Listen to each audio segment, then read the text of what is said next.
আমাদের মধ্যে একটা চমৎকার প্রবাদ প্রচলিত আছে, শেষ ভালো যার সব ভালো তার।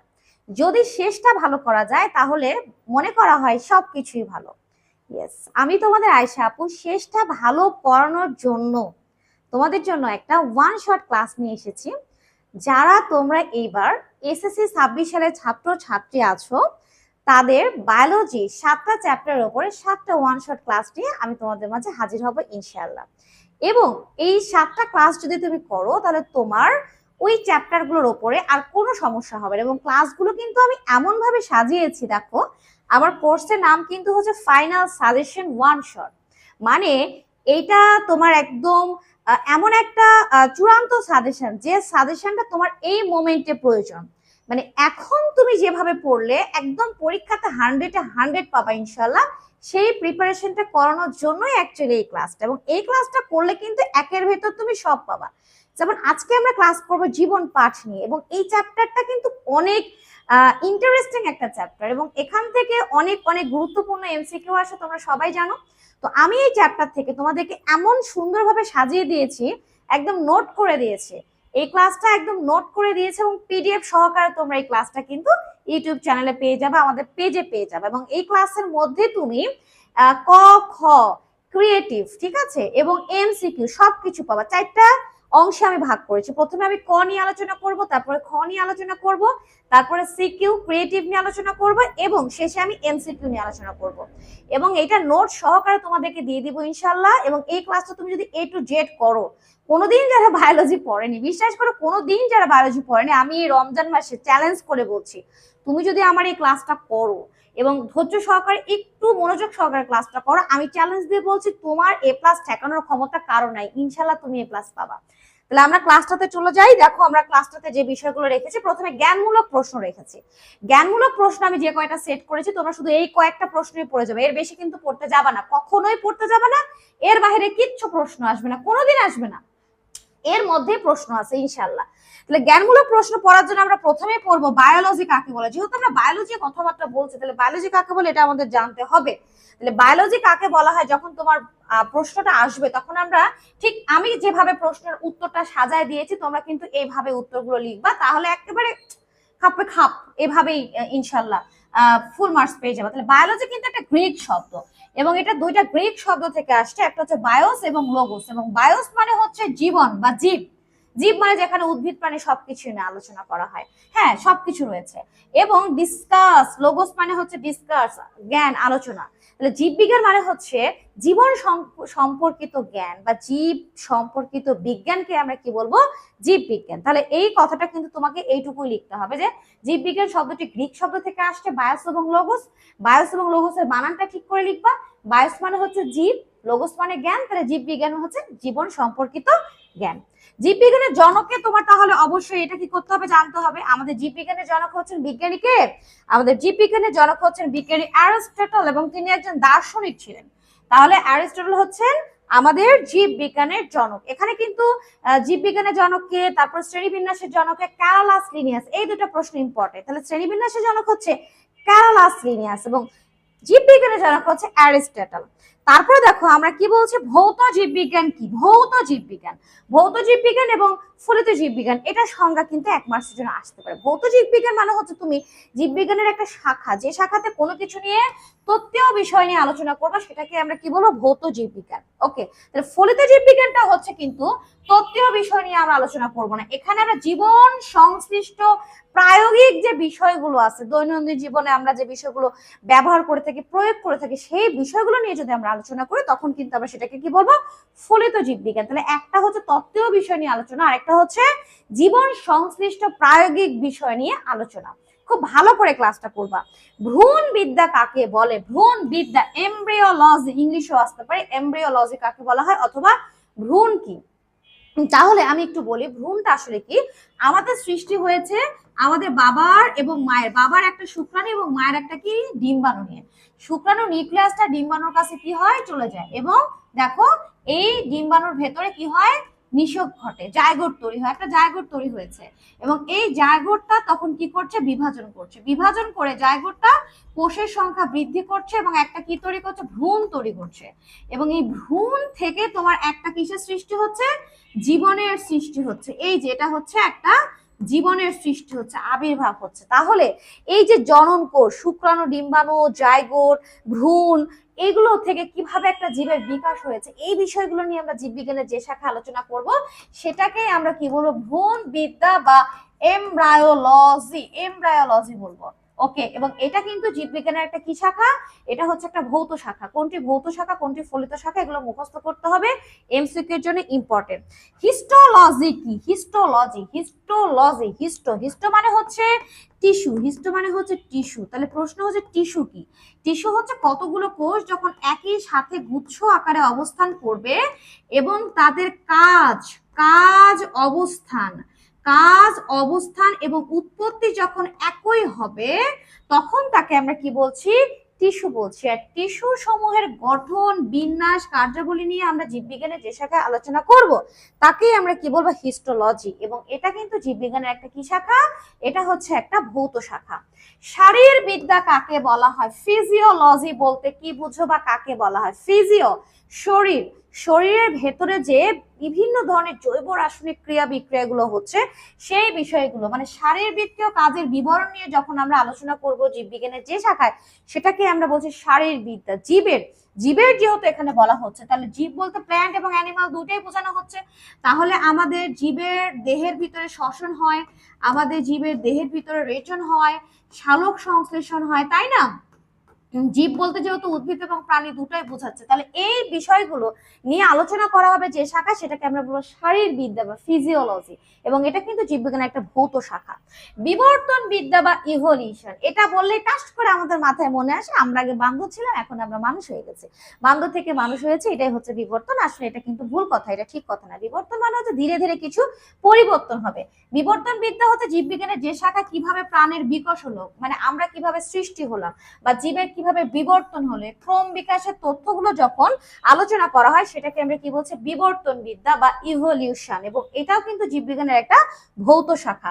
বাস্তুবিদ্যা কাকে বলা হয়, অথবা ইকোলজি, ইকোলজি খুব সুন্দর একটা প্রশ্ন। ইকোলজি মানে আমাদের এই ইকো পরিবেশ, আমাদের এই পরিবেশের সাথে উদ্ভিদের যে সম্পর্ক, প্রাণীর যে সম্পর্ক, মানে পরিবেশের সাথে জীবের যে সম্পর্ক, হ্যাঁ উদ্ভিদের সাথে উদ্ভিদের, উদ্ভিদের সাথে প্রাণীর, প্রাণীর সাথে প্রাণীর, উদ্ভিদের সাথে পরিবেশের, প্রাণীর সাথে পরিবেশের, মানে পরিবেশের সাথে জীবের যে সম্পর্ক, এটাকেই আমরা কি বলছি, বাস্তুবিদ্যা বলছি। কি বলছি, বাস্তুবিদ্যা। পরীক্ষাতে আসতে পারে পরিবেশে, প্রাকৃতিক পরিবেশের সাথে জীবের আন্তঃসম্পর্ক নিয়ে আলোচনা করা হয় কোন শাখায়, তখন আমরা কি বলবো, বাস্তুবিদ্যায়। বায়ো ইনফরমেটিক্স, বায়ো ইনফরমেটিক্স ইংলিশেও আসতে পারে, বাংলায় আসতে পারে। বায়ো ইনফরমেটিক্স কি, বায়ো মানে হচ্ছে জীব, ইনফরমেশন থেকে আসছে তথ্য। তাহলে জীব সম্পর্কিত কোনো তথ্য যখন আমরা কম্পিউটারাইজড করব, হ্যাঁ তখন সেটাকে আমরা কি বলছি, বায়ো ইনফরমেটিক্স। বায়ো ইনফরমেটিক্স কি নিয়ে আলোচনা করা হয়, দেখো ক্যান্সার বিশ্লেষণ বিষয়ক বিজ্ঞান এটা। যেমন ক্যান্সার নিয়ে বিশ্লেষণ করা যেতে পারে, সেটা তথ্য লিপিবদ্ধ থাকবে, কোনো কিছু টেস্ট করা হলো সেটা কম্পিউটারাইজড করা থাকতে পারে। মানে এখানে বোঝাচ্ছে যে বিভিন্ন তথ্য, সেটা যে কোনো বিষয়ের তথ্য হতে পারে, সেই তথ্যগুলো কম্পিউটারে কি করা হবে, সাজানো থাকবে। এটাই হচ্ছে বায়ো ইনফরমেটিক্স। এন্ডোক্রাইনোলজি বলতে কি বুঝো, বা এন্ডোক্রাইনোলজি কি, যে শাখায় আমরা হরমোন নিয়ে আলোচনা করব সেটাকে আমরা কি বলবো, এন্ডোক্রাইনোলজি। প্রত্নতত্ত্ববিদ্যা বা জীবাশ্ম বিজ্ঞান কি, মনে করো আজকে আমরা মারা গেছি, 20 বছর পরে আমাদের কবর খুঁড়ে হাড়টার পাওয়া গেল কিছু, ওটাই হচ্ছে জীবাশ্ম। অথবা হঠাৎ করে কোনো একটা বাড়ি বানানোর জন্য খনন করা হচ্ছে, নিচ থেকে একটা প্রাণীর কোনো অংশ চলে আসছে বা ডাইনোসরের কোনো হাড় চলে আসছে, এগুলোই হচ্ছে জীবাশ্ম। জীবাশ্ম মানে হচ্ছে তোমার দেখো যা এখন নেই, জীবের কোনো একটা অংশ, সেই জীবটা এখন নাই কিন্তু জীবের কোনো একটা অংশ রয়ে গেছে, সেটাই হচ্ছে জীবাশ্ম। প্রাগৈতিহাসিক জীবের বিবরণ বা জীবাশ্ম সম্পর্কিত যে জ্ঞান সেটাকে আমরা কি বলছি, প্রত্নতত্ত্ববিদ্যা বা জীবাশ্ম বিজ্ঞান। তাহলে প্রাগৈতিহাসিক জীবের বিবরণ যেমন অনেক আগে ছিল সেরকম একটা জীবের বিবরণ, বা ওই যে জীবাশ্ম, আমরা মারা গেলে আমাদের দেহের কোনো একটা অংশ অবশিষ্ট থাকলে সেটাকে জীবাশ্ম বলবো। এই বিষয়গুলো নিয়ে যদি আমরা আলোচনা করি যে শাখা, সেটাকে আমরা কি বলছি, জীবাশ্ম বিজ্ঞান বা প্রত্নতত্ত্ব বিদ্যা। শ্রেণীবিন্যাস কাকে বলে, শ্রেণীবিন্যাস, শ্রেণীবিন্যাসটা হচ্ছে এই যে পৃথিবীর সমস্ত জীব, কত রকমের জীব আছে, প্রত্যেকটা জীবকে সুন্দর সঠিকভাবে জানার জন্য আমরা কি করি, হ্যাঁ, তাদেরকে সাদৃশ্যের উপর একসাথে রাখি এবং বৈশিষ্ট্যের ভিন্নতার উপর ভিন্ন ভিন্ন ভাবে রাখি। কিসে রাখি বলতো, কিসে রাখি? আমরা বিভাগ, শ্রেণী, বর্গ, গোত্র, গণ এবং প্রজাতিতে বিভক্ত করি। কিসের উপর ভিত্তি করে? সাদৃশ্য এবং বৈসাদৃশ্যের ভিত্তিতে পৃথক পৃথক ভাবে, তাকেই আমরা কি বলবো? শ্রেণী বিন্যাস। এবং এই শ্রেণী বিন্যাসের লক্ষ্য কি? শ্রেণী বিন্যাসের লক্ষ্য কিন্তু একটাই, পরীক্ষাতে এমসিকিউ আসতে পারে। সেটা হচ্ছে এই বিশাল যে বৈচিত্র্যময় জীবজগৎ আছে, এই বিশাল বৈচিত্র্যময় জীবজগৎকে আমরা সহজভাবে জানবো এবং কি করব? অল্প পরিশ্রমে এবং অল্প সময়ে, তাও আবার জানবো কিভাবে? সঠিকভাবে। তাহলে এখানে কয়েকটা শব্দ জানতে হবে। সেটা হচ্ছে শ্রেণীবিন্যাসের লক্ষ্য একটাই, সেটা হচ্ছে বিশাল এবং বৈচিত্র্যময় জীবজগৎকে আমরা কি করব? সহজভাবে, অল্প সময়ে, অল্প পরিশ্রমে সঠিকভাবে জানবো। এটাই হচ্ছে শ্রেণীবিন্যাসের লক্ষ্য। শ্রেণীবিন্যাসের জনককে আমরা কিন্তু একটু আগে পড়ে ফেলেছি, বিজ্ঞানী ক্যারোলাস লিনিয়াস। আর্কিগোনিয়াম কি? এই প্রশ্নটা খুবই একটা ইম্পর্টেন্ট প্রশ্ন, আমি একটু বুঝিয়ে দিই। আর্কিগোনিয়াম এটা মানে হচ্ছে স্ত্রী জনন অঙ্গ। আর্কিগোনিয়াম হচ্ছে স্ত্রী জনন অঙ্গ। এই স্ত্রী জনন অঙ্গ কিন্তু উদ্ভিদ, প্ল্যান্টি রাজ্যের জীবের বৈশিষ্ট্য, বাট সকল প্ল্যান্টে কিন্তু এটা দেখতে পাওয়া যায় না। মশবর্গীয়, ফার্নবর্গীয় এবং নগ্নবীজী উদ্ভিদের ক্ষেত্রে তোমাদের এই আর্কিগোনিয়াম নামক একটা স্ত্রী জনন অঙ্গ থাকে, যার ভেতরে কি থাকে? ডিম্বাণু থাকে। যেমন দেখো এখানে আমি, খেয়াল করে দেখো, এখানে আমি আর্কিগোনিয়ামের একটা পিকচার দিয়ে দিয়েছি। এটা হচ্ছে পুরো একটা আর্কিগোনিয়াম, যেটা দেখতে অনেকটা কিসের মতন? ফ্ল্যাক্সের মতন। এবং দেখো নালীর মতন এক ধরনের অংশ পাচ্ছ, এবং এই পেটের ভেতরে, উদর বলা হয়, এটার ভেতরে একটা কি আছে? ডিম্বাণু আছে। এটাই হচ্ছে তোমার আর্কিগোনিয়াম। এই পুরো সেটআপটাই হচ্ছে তোমার কি? আর্কিগোনিয়াম। তাহলে আর্কিগোনিয়াম কি? এটা একটা স্ত্রী জনন অঙ্গ, যা কোথায় কোথায় দেখতে পাওয়া যায়? নগ্নবীজী উদ্ভিদ, অবশ্যই স্ত্রী হতে হবে। কিছু মসবর্গীয় উদ্ভিদে দেখতে পাওয়া যায়, এবং এটা কোথায় দেখতে পাওয়া যায়? ফার্নবর্গীয়। বাট আবৃতবীজী উদ্ভিদে কিন্তু এটা নেই। তাহলে আর্কিগোনিয়াম যাদের থাকে তাদেরকে বলা হয় আর্কিগোনিয়েটস। তাহলে আর্কিগোনিয়েটস কারা? পৃথিবীর সমস্ত নগ্নবীজী উদ্ভিদ আর্কিগোনিয়েটস, মস, ফার্ন এগুলো হচ্ছে আর্কিগোনিয়েটস, কারণ এদের কি আছে? আর্কিগোনিয়াম আছে। আবারও বলছি, আর্কিগোনিয়াম কিন্তু সমস্ত উদ্ভিদের থাকে না, এটা হচ্ছে আদিতম বৈশিষ্ট্য। হেটারোট্রফিক কি? হেটারোট্রফিক মানে যাদের কোনো প্লাস্টিড নাই, যারা নিজের খাদ্য নিজে তৈরি করতে পারে না, খাদ্যের ওপর অন্য, মানে খাদ্যের জন্য অন্য জীবের উপর নির্ভরশীল, তাদেরকে আমরা কি বলছি? হেটারোট্রফিক। তাহলে তারা কেন হেটারোট্রফিক? তাদের প্লাস্টিড নাই, তাই তারা খাদ্য তৈরি করতে পারে না।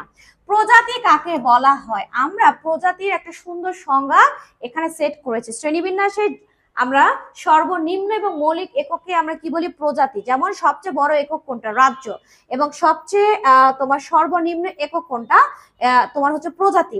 এবং এটাকে শ্রেণীবিন্যাসের কি একক বলা হয়ে থাকে? মৌলিক একক বলা হয়ে থাকে। কারণ শ্রেণীবিন্যাসের এই প্রজাতি থেকে আমরা কিন্তু ডিটেলটা সবকিছু সম্পর্কে জানতে পারি, এবং এটাই হচ্ছে সুনির্দিষ্ট ভাবে একটা জীবকে নির্দেশ করে। এছাড়া প্রজাতির আরেকটা সংজ্ঞা তুমি দিতে পারো, যাদের মধ্যে সবচেয়ে বেশি মিল আছে এবং যাদের মিলনে উর্বর সন্তান উৎপন্ন হয়, তারাই হচ্ছে প্রজাতি। তাহলে প্রজাতি কি? প্রজাতি হচ্ছে যাদের মধ্যে সর্বাধিক মিল আছে, সর্বাধিক মিল আছে, এবং যারা নিজেদের মধ্যে কি করে? উর্বর সন্তান উৎপাদন করে। যারা নিজেদের মধ্যে মিলনে উর্বর সন্তান উৎপাদন করে, উর্বর সন্তান, হ্যাঁ, উর্বর সন্তান উৎপাদন করে, তাকেই আমরা কি বলছি? প্রজাতি বলছি। অথবা শ্রেণীবিন্যাসের সর্বনিম্ন এবং মৌলিক এককে প্রজাতি বলা হয়। কনজুগেশন কাকে বলা হয়? কনজুগেশন হচ্ছে এটা এক ধরনের যৌন পদ্ধতি, যৌন জনন পদ্ধতি, এবং এটি হচ্ছে আকার, আকৃতি, গঠনের দিক থেকে দুইটা ভিন্ন গ্যামেটের মিলনকে আমরা কি বলবো? কনজুগেশন। কি বলবো? কনজুগেশন। নেস্টেড হায়ারার্কি কি? নেস্টেড হায়ারার্কিটা হচ্ছে, যেমন আমরা জানি যে শ্রেণীবিন্যাসের বড় হচ্ছে রাজ্য আছে, তারপরে পর্ব, তারপরে শ্রেণী, বর্গ, গোত্র, গণ, এবং শেষে কি আছে? প্রজাতি। তাহলে এই প্রত্যেকটা, উপরেরটা হচ্ছে এক একটা ধাপ যদি বলি, তাহলে নিচেরটা হচ্ছে তার উপধাপ। রাজ্য যদি ধাপ হয়, তাহলে তার উপধাপ হচ্ছে পর্ব। পর্ব যদি তোমার একটা ধাপ বা সেট হয়, তাহলে তার উপসেট হচ্ছে শ্রেণী। শ্রেণী যদি সেট হয়, তাহলে তার উপসেট হচ্ছে কি? পর্ব। এভাবে ধাপ উপধাপে বিন্যস্ত করাকে আমরা কি বলছি? Nested hierarchy. দ্বিপদ নামকরণ কি? দ্বি মানে হচ্ছে দুই, দুইটা পদ নিয়ে গঠিত নামকে দ্বিপদ নাম বলবো। এবং আইসিবিএন অথবা আইসিজেডএন কর্তৃক যে নিয়ম নীতিমালা দ্বারা নামকরণটা করা হয়, তাকেই আমরা কি বলবো? দ্বিপদ নামকরণ। আইসিজেডএন কি? আইসিজেডএন international code of zoological nomenclature, zoology, এটা দ্বারা কাদের নামকরণ করা হয়? প্রাণীদের। তাহলে ICZN এর পুরো নামটা পড়বা international code of zoological nomenclature. তাহলে ICBN এটা বোটানির ক্ষেত্রে, উদ্ভিদের ক্ষেত্রে ICBN এর পুরো নামটা হচ্ছে international code of botanical nomenclature, এবং এটা দ্বারা উদ্ভিদের নামকরণ করা হয়ে থাকে। শাপলা উদ্ভিদের বৈজ্ঞানিক নাম কি? অথবা আসতে পারে যে আমাদের জাতীয় ফুলের বৈজ্ঞানিক নাম কি? নিমফিয়া নাউচলি। অবশ্যই এটা ইটালিক ফর্মে আছে, তোমরা যখন হাতে লিখবা তখন অবশ্যই নর্মাল ভাবে লিখে নিচে আলাদা আলাদা ভাবে আন্ডারলাইন করবা। জবা ফুলের বৈজ্ঞানিক নাম কি? জবা, হিবিস্কাস রোজা সাইনেন্সিস। জবা ফুলের সায়েন্টিফিক নেমটা হচ্ছে হিবিস্কাস রোজা সাইনেন্সিস। এটা কিন্তু পরীক্ষাতে আসে, সবগুলোই পরীক্ষাতে আসার মতন এসেছে, এই জন্যই দিয়েছি। দোয়েল পাখির সায়েন্টিফিক নাম কি? অথবা আসতে পারে যে আমাদের জাতীয় পাখির বৈজ্ঞানিক নাম কি? আমাদের জাতীয় পাখি তো হচ্ছে দোয়েল পাখি, তাহলে কপসিকাস সাউলারিস। কপসিকাস সাউলারিস এটা হচ্ছে আমাদের দোয়েল পাখির বৈজ্ঞানিক নাম। আইসোগ্যামাস কাকে বলা হয়? ছোট্ট একটা প্রশ্ন, আইসোগ্যামাস কাকে বলা হয়? আইসোগ্যামাসটা হচ্ছে এক ধরনের জনন পদ্ধতি, যৌন জনন পদ্ধতি, এবং এক্ষেত্রে আকার আকৃতি এবং গঠনের দিক থেকে ভিন্ন ধরনের তোমার গ্যামিটের মিলনের মাধ্যমে যৌন জননটা সম্পন্ন হয়ে থাকে। মনে করো এটা হচ্ছে একটা গ্যামিট এবং এইটা হচ্ছে আরেকটা গ্যামিট, তাহলে দেখো দুইটা গ্যামিটের মধ্যে কিন্তু আকার আকৃতির মধ্যে যথেষ্ট কি আছে? পার্থক্য আছে। ট্যাক্সন কাকে বলা হয়? শ্রেণীবিন্যাসের প্রতিটি একক বা ধাপকে আমরা এক একটা কি বলতে পারি? ট্যাক্সন। যেমন শ্রেণীবিন্যাসের রাজ্য একটা ধাপ, এটাকে ট্যাক্সন বলতে পারি, ক্লাসকে আমরা ট্যাক্সন বলতে পারি, আমরা অর্ডারকে ট্যাক্সন বলতে পারি। তাহলে আশা করছি ট্যাক্সন কি তোমরা সবাই বুঝতে পেরেছো। তাহলে আমাদের জ্ঞানমূলক প্রশ্ন কিন্তু শেষ হয়ে গেছে। তাহলে জ্ঞানমূলক প্রশ্ন এগুলোই পড়বা। এখন আমরা যে প্রশ্নটা পড়বো সেটা হচ্ছে অনুধাবনমূলক প্রশ্ন। 2 নম্বরের প্রশ্ন তোমরা অনেকে লিখতে পারো না, এবং তোমরা কিন্তু জানো যে অনুধাবনমূলক প্রশ্নটা তোমাদের জন্য মোস্ট ইম্পর্টেন্ট, কারণ একটা সেটে তোমার 5টা অনুধাবনমূলক প্রশ্ন আসবে এবং 10টা মার্কস তুমি এই অনুধাবনমূলক প্রশ্ন থেকেই পাবা, এবং এইটা তোমাকে দিতেই হবে, এটার কিন্তু কোনো কি নাই, ছাড় নাই। এই জন্য অনুধাবন প্রশ্ন লেখার ধরনটা তোমাকে জানতে হবে। অনেকে 2 লাইনে অনুধাবন প্রশ্ন শেষ করো না, মিনিমাম 3-4 লাইন কিন্তু তোমাদের লিখতে হবে, এবং কিভাবে লিখতে হবে আমি সুন্দর করে অ্যান্সার সহ তোমাদেরকে প্রশ্নগুলো সাজিয়ে দিয়েছি। একটু ক্লাসটা কন্টিনিউ করো, খুবই ক্লাসটা ভালো লাগবে, এবং আমি তোমাকে বলছি এই ক্লাসটা করার পরে তোমার বায়োলজির এই চ্যাপ্টারটা একদম জল জল হয়ে যাবে, ঠিক আছে, পানি পানি হয়ে যাবে ইনশাল্লাহ। তাহলে আমরা প্রথম প্রশ্নটা পাচ্ছি, শারীরবিদ্যাকে জীববিজ্ঞানের ভৌত শাখা বলা হয় কেন? ফিজিওলজি, আমরা কিন্তু একটু আগে পড়াশোনা করেছি। তাহলে শারীরবিদ্যাকে জীববিজ্ঞানের কোন শাখা বলা হচ্ছে? ভৌত শাখা। তাহলে আমরা ফার্স্টটাকে ভৌত শাখার সংজ্ঞা দিব, যে জীববিজ্ঞানের যে শাখা কি করা হয়, কোনো কিছু নিয়ে বিশদভাবে আলোচনা করা হয়, তথ্য বিষয় নিয়ে, সেটাকে আমরা কি বলছি? ভৌত শাখা। এবং এখানে বলা হচ্ছে শারীরবিদ্যা। তাহলে শারীরবিদ্যাটা কি? যেখানে উদ্ভিদের দেহের ভিতরে ঘটে যাওয়া শ্বসন রেচন, উদ্ভিদ বা প্রাণী মানে জীবের দেহের ভিতরে ঘটে যাওয়া শ্বসন রেচন সালোক সংশ্লেষণ সবকিছু নিয়ে বিস্তারিতভাবে আলোচনা করা হয়, সেটাকে আমরা কি বলি? শারীরবিদ্যা। এই শারীরবিদ্যাতে যেহেতু আমরা বিভিন্ন কার্যাবলী নিয়ে বিশদভাবে আলোচনা করছি, তত্ত্বীয় বিষয়গুলো, এজন্যই কিন্তু আমরা জীববিজ্ঞানের ভৌত শাখাতে শারীরবিদ্যাকে কি করেছি? স্থান দিয়েছি। অণুজীব বিজ্ঞানকে জীববিজ্ঞানের ফলিত শাখা বলা হয় কেন?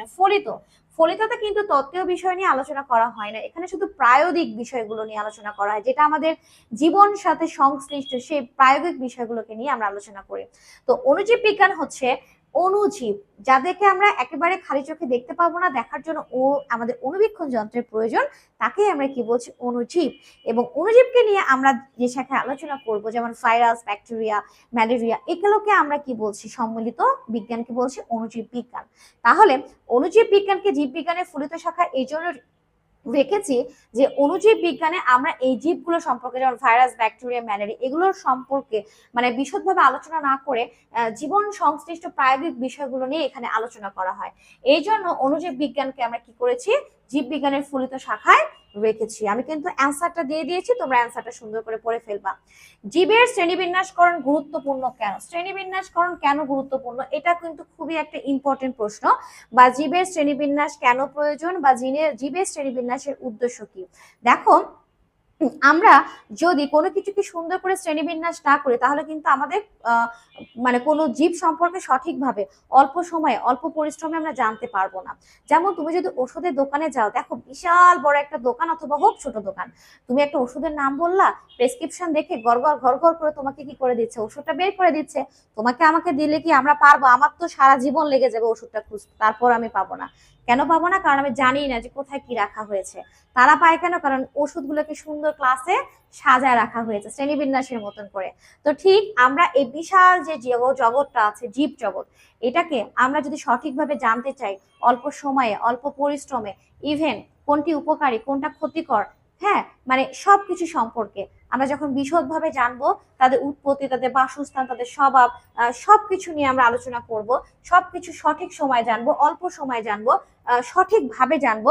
এটা করার জন্য আমাদের অবশ্যই কি প্রয়োজন? শ্রেণীবিন্যাস প্রয়োজন। কারণ শ্রেণীবিন্যাস না জানলে কিন্তু আমরা জানতে পারবো না জীবটি ভালো না খারাপ, জীবটার স্বভাব কেমন। যেমন তুমি বাঘের স্বভাব জানো না, বাঘ খুব হিংস্র, তুমি কি করছো? বাঘের কাছে ঘোরাঘুরি করছো, ফট করে লেজটার মধ্যে একটা দিলে টান, বাঘ কি করবে? তোমাকে ঠাস করে হাপ করে কি করবে? খেয়ে ফেলবে, নাহলে ঘাটটা মটকায় দিবে। ক্লিয়ার বিষয়টা? তুমি যদি এখন বাঘের স্বভাবটা জানো, যেমন আমরা জানি যে বাঘের কাছে কিছুতেই যাওয়া যাবে না, তো এখন কি আমরা বাঘের কাছে যাব? আমরা কিন্তু বাঘের কাছে যাব না, কারণ আমরা জানি যে বাঘের স্বভাব কেমন। তাহলে তোমাকে কি করতে হবে? যে স্বভাবটা, এটা জানার জন্য তোমাকে কি করতে হবে? শ্রেণীবিন্যাস সম্পর্কে জানতে হবে। তাহলে শ্রেণীবিন্যাস কেন গুরুত্বপূর্ণ আশা করি বুঝতে পেরেছো। প্রোটিস্টা রাজ্যের জীবগুলোকে ইউক্যারিওট বলা হয় কেন? লিখো ইউক্যারিওট। ইউক্যারিওট, ইউ মানে হচ্ছে গুড, গুড মানে হচ্ছে ভালো, আর ক্যারিওট শব্দটা আসছে ক্যারিয়ন থেকে, ক্যারিয়ন মানে হচ্ছে নিউক্লিয়াস, নিউক্লিয়াস। তাহলে যাদের ভালো সুগঠিত নিউক্লিয়াস আছে, মানে যে সকল নিউক্লিয়াসে নিউক্লিওলার মেমব্রেন থাকবে, তারপরে ভেতরের দিকে তোমার কি থাকবে? তোমার নিউক্লিওলাস থাকবে, ক্রোমাটিন তন্তু থাকবে, নিউক্লিওপ্লাজম থাকবে, সবকিছুই থাকবে, তাকেই আমরা কি বলবো? তাকেই আমরা বলবো হচ্ছে নিউক্লিয়াস। সরি, তাকে আমরা কি বলবো? সুগঠিত নিউক্লিয়াস। এবং সুগঠিত নিউক্লিয়াস যুক্ত যে কোষগুলো, সেটাকে আমরা কি বলছি? ইউক্যারিওট বলছি। তাহলে দেখো ইউক্যারিওট কাকে বলা হয়? ইউক্যারিওট মানে হচ্ছে প্রকৃত কোষ। যে সকল কোষে সুগঠিত নিউক্লিয়াস রয়েছে, সুগঠিত নিউক্লিয়াস মানে হচ্ছে যে নিউক্লিয়াসে নিউক্লিয়ার মেমব্রেন থাকবে, এটা হচ্ছে মেমব্রেন, নিউক্লিওলাস, ক্রোমাটিন তন্তু, নিউক্লিওপ্লাজম সবকিছু থাকবে, তাকেই আমরা কি বলছি? প্রকৃত কোষ বা ইউক্যারিওট। যেহেতু প্রোটিস্টা রাজ্যের যে জীবগুলো আছে, বিশেষ করে তোমার বিভিন্ন ধরনের শৈবাল, তারপরে তোমার হচ্ছে প্যারামেসিয়াম, অ্যামিবা, হ্যাঁ, এই যে তোমার জীবগুলো আছে, এদের বৈশিষ্ট্য মধ্যে এই প্রধান বৈশিষ্ট্যটার মিল আছে, মানে এদের কোষটার নিউক্লিয়াস কি? সুগঠিত। এবং এদের নিউক্লিয়াস তো সুগঠিত, এছাড়া কোষের সাইটোপ্লাজমে, কোষের যে সাইটোপ্লাজম আমরা দেখি, এই সাইটোপ্লাজমে সকল অঙ্গাণুই থাকবে, সকল অঙ্গাণু উপস্থিত থাকবে। সকল অঙ্গাণু বলতে কি বোঝানো হয় বলতো? রাইবোজোম থেকে শুরু করে mitochondria, Golgi body, lysosome, endoplasmic reticulum, সব কিছু থাকবে। এবং এদের যে ক্রোমাটিন তন্তু, এই যে ক্রোমাটিন তন্তু পেঁচে পেঁচে যে ডিএনএ গঠন করবে, এই যে ডিএনএ ক্রোমোজোম গঠন করবে, এই ক্রোমোজোমের মধ্যে কি থাকবে? ডিএনএ থাকবে, আরএনএ থাকে খুবই সামান্য, এবং এখানে গুরুত্বপূর্ণ প্রোটিন থাকবে, সেই প্রোটিনটা হচ্ছে হিস্টোন প্রোটিন। এই হিস্টোন প্রোটিনটা থাকবে। এবং এই ইউক্যারিওটের সমস্ত বৈশিষ্ট্য এই প্রোটিস্টা রাজ্যের জীবের মধ্যে রয়েছে বলেই প্রোটিস্টা রাজ্যের জীবগুলোকে আমরা কোথায় রেখেছি? ইউক্যারিওটে রেখেছি। এবং মজার বিষয় হচ্ছে যে এই প্রোটিস্টা রাজ্যের জীবগুলোকে ইউক্যারিওটের মধ্যে রেখেছি, এর কারণ আরো বেশ কিছু কারণ আছে, তুমি যদি পারো, সময় থাকে তাহলে লিখতে পারো। সেটা হচ্ছে এখানে দেওয়া আছে এককোষী বা বহুকোষী হতে পারে, এরা এককভাবে বসবাস করতে পারে বা কলোনি করে বসবাস করতে পারে বা দলবদ্ধভাবে, এবং এরা মাইটোসিস প্রক্রিয়ার মাধ্যমে অযৌন জনন ঘটায়। তাহলে এই বৈশিষ্ট্যগুলো দেওয়া আছে। তাহলে প্রোটিস্টা রাজ্যের জীবের মধ্যে আমরা ইউক্যারিওটের সমস্ত বৈশিষ্ট্য দেখতে পাই, এই জন্যই আমরা প্রোটিস্টা রাজ্যের জীবগুলোকে ইউক্যারিওটের মধ্যে রেখেছি। নষ্টককে আদিকোষী বলা হয় কেন? লিখো, নষ্টকে আদিকোষী বলা হয় কেন? আদিকোষী মানে হচ্ছে আমরা একটা কোষের মধ্যে সাইটোপ্লাজম দেখতে পাচ্ছি, এবং আমরা কোষের যে নিউক্লিয়াস সেটা সুগঠিত দেখতে পাবো না, শুধু ক্রোমাটিন তন্তুটাকে এইভাবে ছড়িয়ে ছিটিয়ে আমরা সাইটোপ্লাজমের মধ্যে দেখতে পাবো। তাহলে এটা কিন্তু সুগঠিত নিউক্লিয়াস যুক্ত কোষ নয়, তখন আমরা এই কোষটাকে কি বলবো? আদিকোষ। এবং যে সকল জীবে এই কোষ থাকে তারা হচ্ছে আদিকোষী। তাহলে নষ্টক কেন আদিকোষী? কারণ নষ্টকে এই ধরনের স্ট্রাকচার রয়েছে। এবং মজার বিষয় হচ্ছে এদের ক্ষেত্রে সাইটোপ্লাজমে শুধুমাত্র যে অঙ্গাণুটা থাকবে সেটা হচ্ছে রাইবোজোম, রাইবোজোম ব্যতীত আর কোনো অঙ্গাণুই থাকবে না, এবং রাইবোজোমের মাধ্যমে তারা কি তৈরি করবে? প্রোটিন তৈরি করবে। তাহলে এই যে আমরা নষ্টকে কেন আদিকোষী বলবো, তাহলে ফার্স্ট আগে আদিকোষের সংজ্ঞা দিব, তারপরে আদিকোষী কি বলবো, এবং নষ্টক এই আদিকোষের মধ্যে কেন রয়েছে, কারণ নষ্টকে এই ধরনের বৈশিষ্ট্য রয়েছে, এই জন্য নষ্টক হচ্ছে কি? আদিকোষী। ওকে, অ্যামিবা কোন রাজ্যের অন্তর্গত? অ্যামিবা অ্যামিবা অ্যামিবা হচ্ছে তোমার কোন রাজ্যের অন্তর্গত? আমরা একটু আগে কিন্তু অ্যান্সারটা পড়ে ফেলেছি। এই যে এই অ্যান্সারটা একই হবে, প্রোটিস্টা রাজ্যের অন্তর্ভুক্ত, এবং এভাবে আমরা অ্যান্সারটা লিখবো। তাহলে আমরা বলি অ্যামিবা কোন রাজ্যের অন্তর্গত এবং কেন? অ্যামিবা হচ্ছে তোমার যে রাজ্যের অন্তর্ভুক্ত সেটা হচ্ছে প্রোটিস্টা রাজ্যের অন্তর্ভুক্ত। কেন প্রোটিস্টা রাজ্যের অন্তর্ভুক্ত? আমরা তখন প্রোটিস্টা রাজ্যের বৈশিষ্ট্যগুলো লিখবো। প্রোটিস্টা রাজ্যের কি কি বৈশিষ্ট্য আছে? সেটা হচ্ছে এরা এককোষী হতে পারে এবং বহুকোষীয় হতে পারে। যেহেতু এককোষী, অ্যামিবা এককোষী, ঠিক আছে। এবং এদের সুগঠিত কি আছে? নিউক্লিয়াস আছে। সুগঠিত নিউক্লিয়াসের সাথে সাথে অ্যামিবার আর কি আছে? অ্যামিবা খাদ্য তৈরি করতে পারে না, শোষণ পদ্ধতির মাধ্যমে গ্রহণ করে, এবং এদের কিন্তু কোনো ভ্রূণ গঠিত হয় না, বাট এদের সুগঠিত নিউক্লিয়াস রয়েছে। হ্যাঁ, এবং এই জন্যই আমরা অ্যামিবাকে কি করছি? প্রোটিস্টা রাজ্যের মধ্যে রেখেছি। শৈবাল কিভাবে খাদ্য উৎপাদন করে? শৈবাল আমরা জানি যে শৈবাল হচ্ছে সবুজ ক্লোরোফিল যুক্ত এক ধরনের জীব, এবং এই যে শৈবাল সে কি করবে? শৈবাল হচ্ছে বাতাস থেকে কার্বন ডাই অক্সাইড নিবে এবং পানি গ্রহণ করবে। হ্যাঁ, পানি গ্রহণ করবে, কার্বন ডাই অক্সাইড গ্রহণ করছে, লাইট এবং ক্লোরোফিল থাকবে, এবং তারা কি করবে? শর্করা জাতীয় খাদ্য তৈরি করবে। কি প্রক্রিয়ার মাধ্যমে? ফটোসিনথেসিস প্রক্রিয়ার মাধ্যমে। এবং এই সময় তারা কি ত্যাগ করবে? তারা অক্সিজেন ত্যাগ করবে এবং অতিরিক্ত পানি ত্যাগ করবে। তাহলে শৈবাল কিভাবে খাদ্য উৎপাদন করে? অবশ্যই শৈবাল সালোক সংশ্লেষণ প্রক্রিয়ার মাধ্যমে খাদ্য তৈরি করবে, কারণ তার দেহে কি আছে? ক্লোরোফিল আছে। তার দেহে কি আছে? ক্লোরোফিল আছে। ব্যাকটেরিয়াকে আদিকোষী জীব বলা হয় কেন? ব্যাকটেরিয়াকে আদিকোষী জীব বলা হয় কেন? এই যে প্রশ্নটা, ব্যাকটেরিয়াকে আদিকোষী জীব বলা হয় কেন, আমরা কিন্তু এই ধরনের প্রশ্ন পড়ে ফেলেছি। তাহলে ব্যাকটেরিয়াকে কেন আমরা আদিকোষী জীব বলছি? দেখো, খেয়াল করো।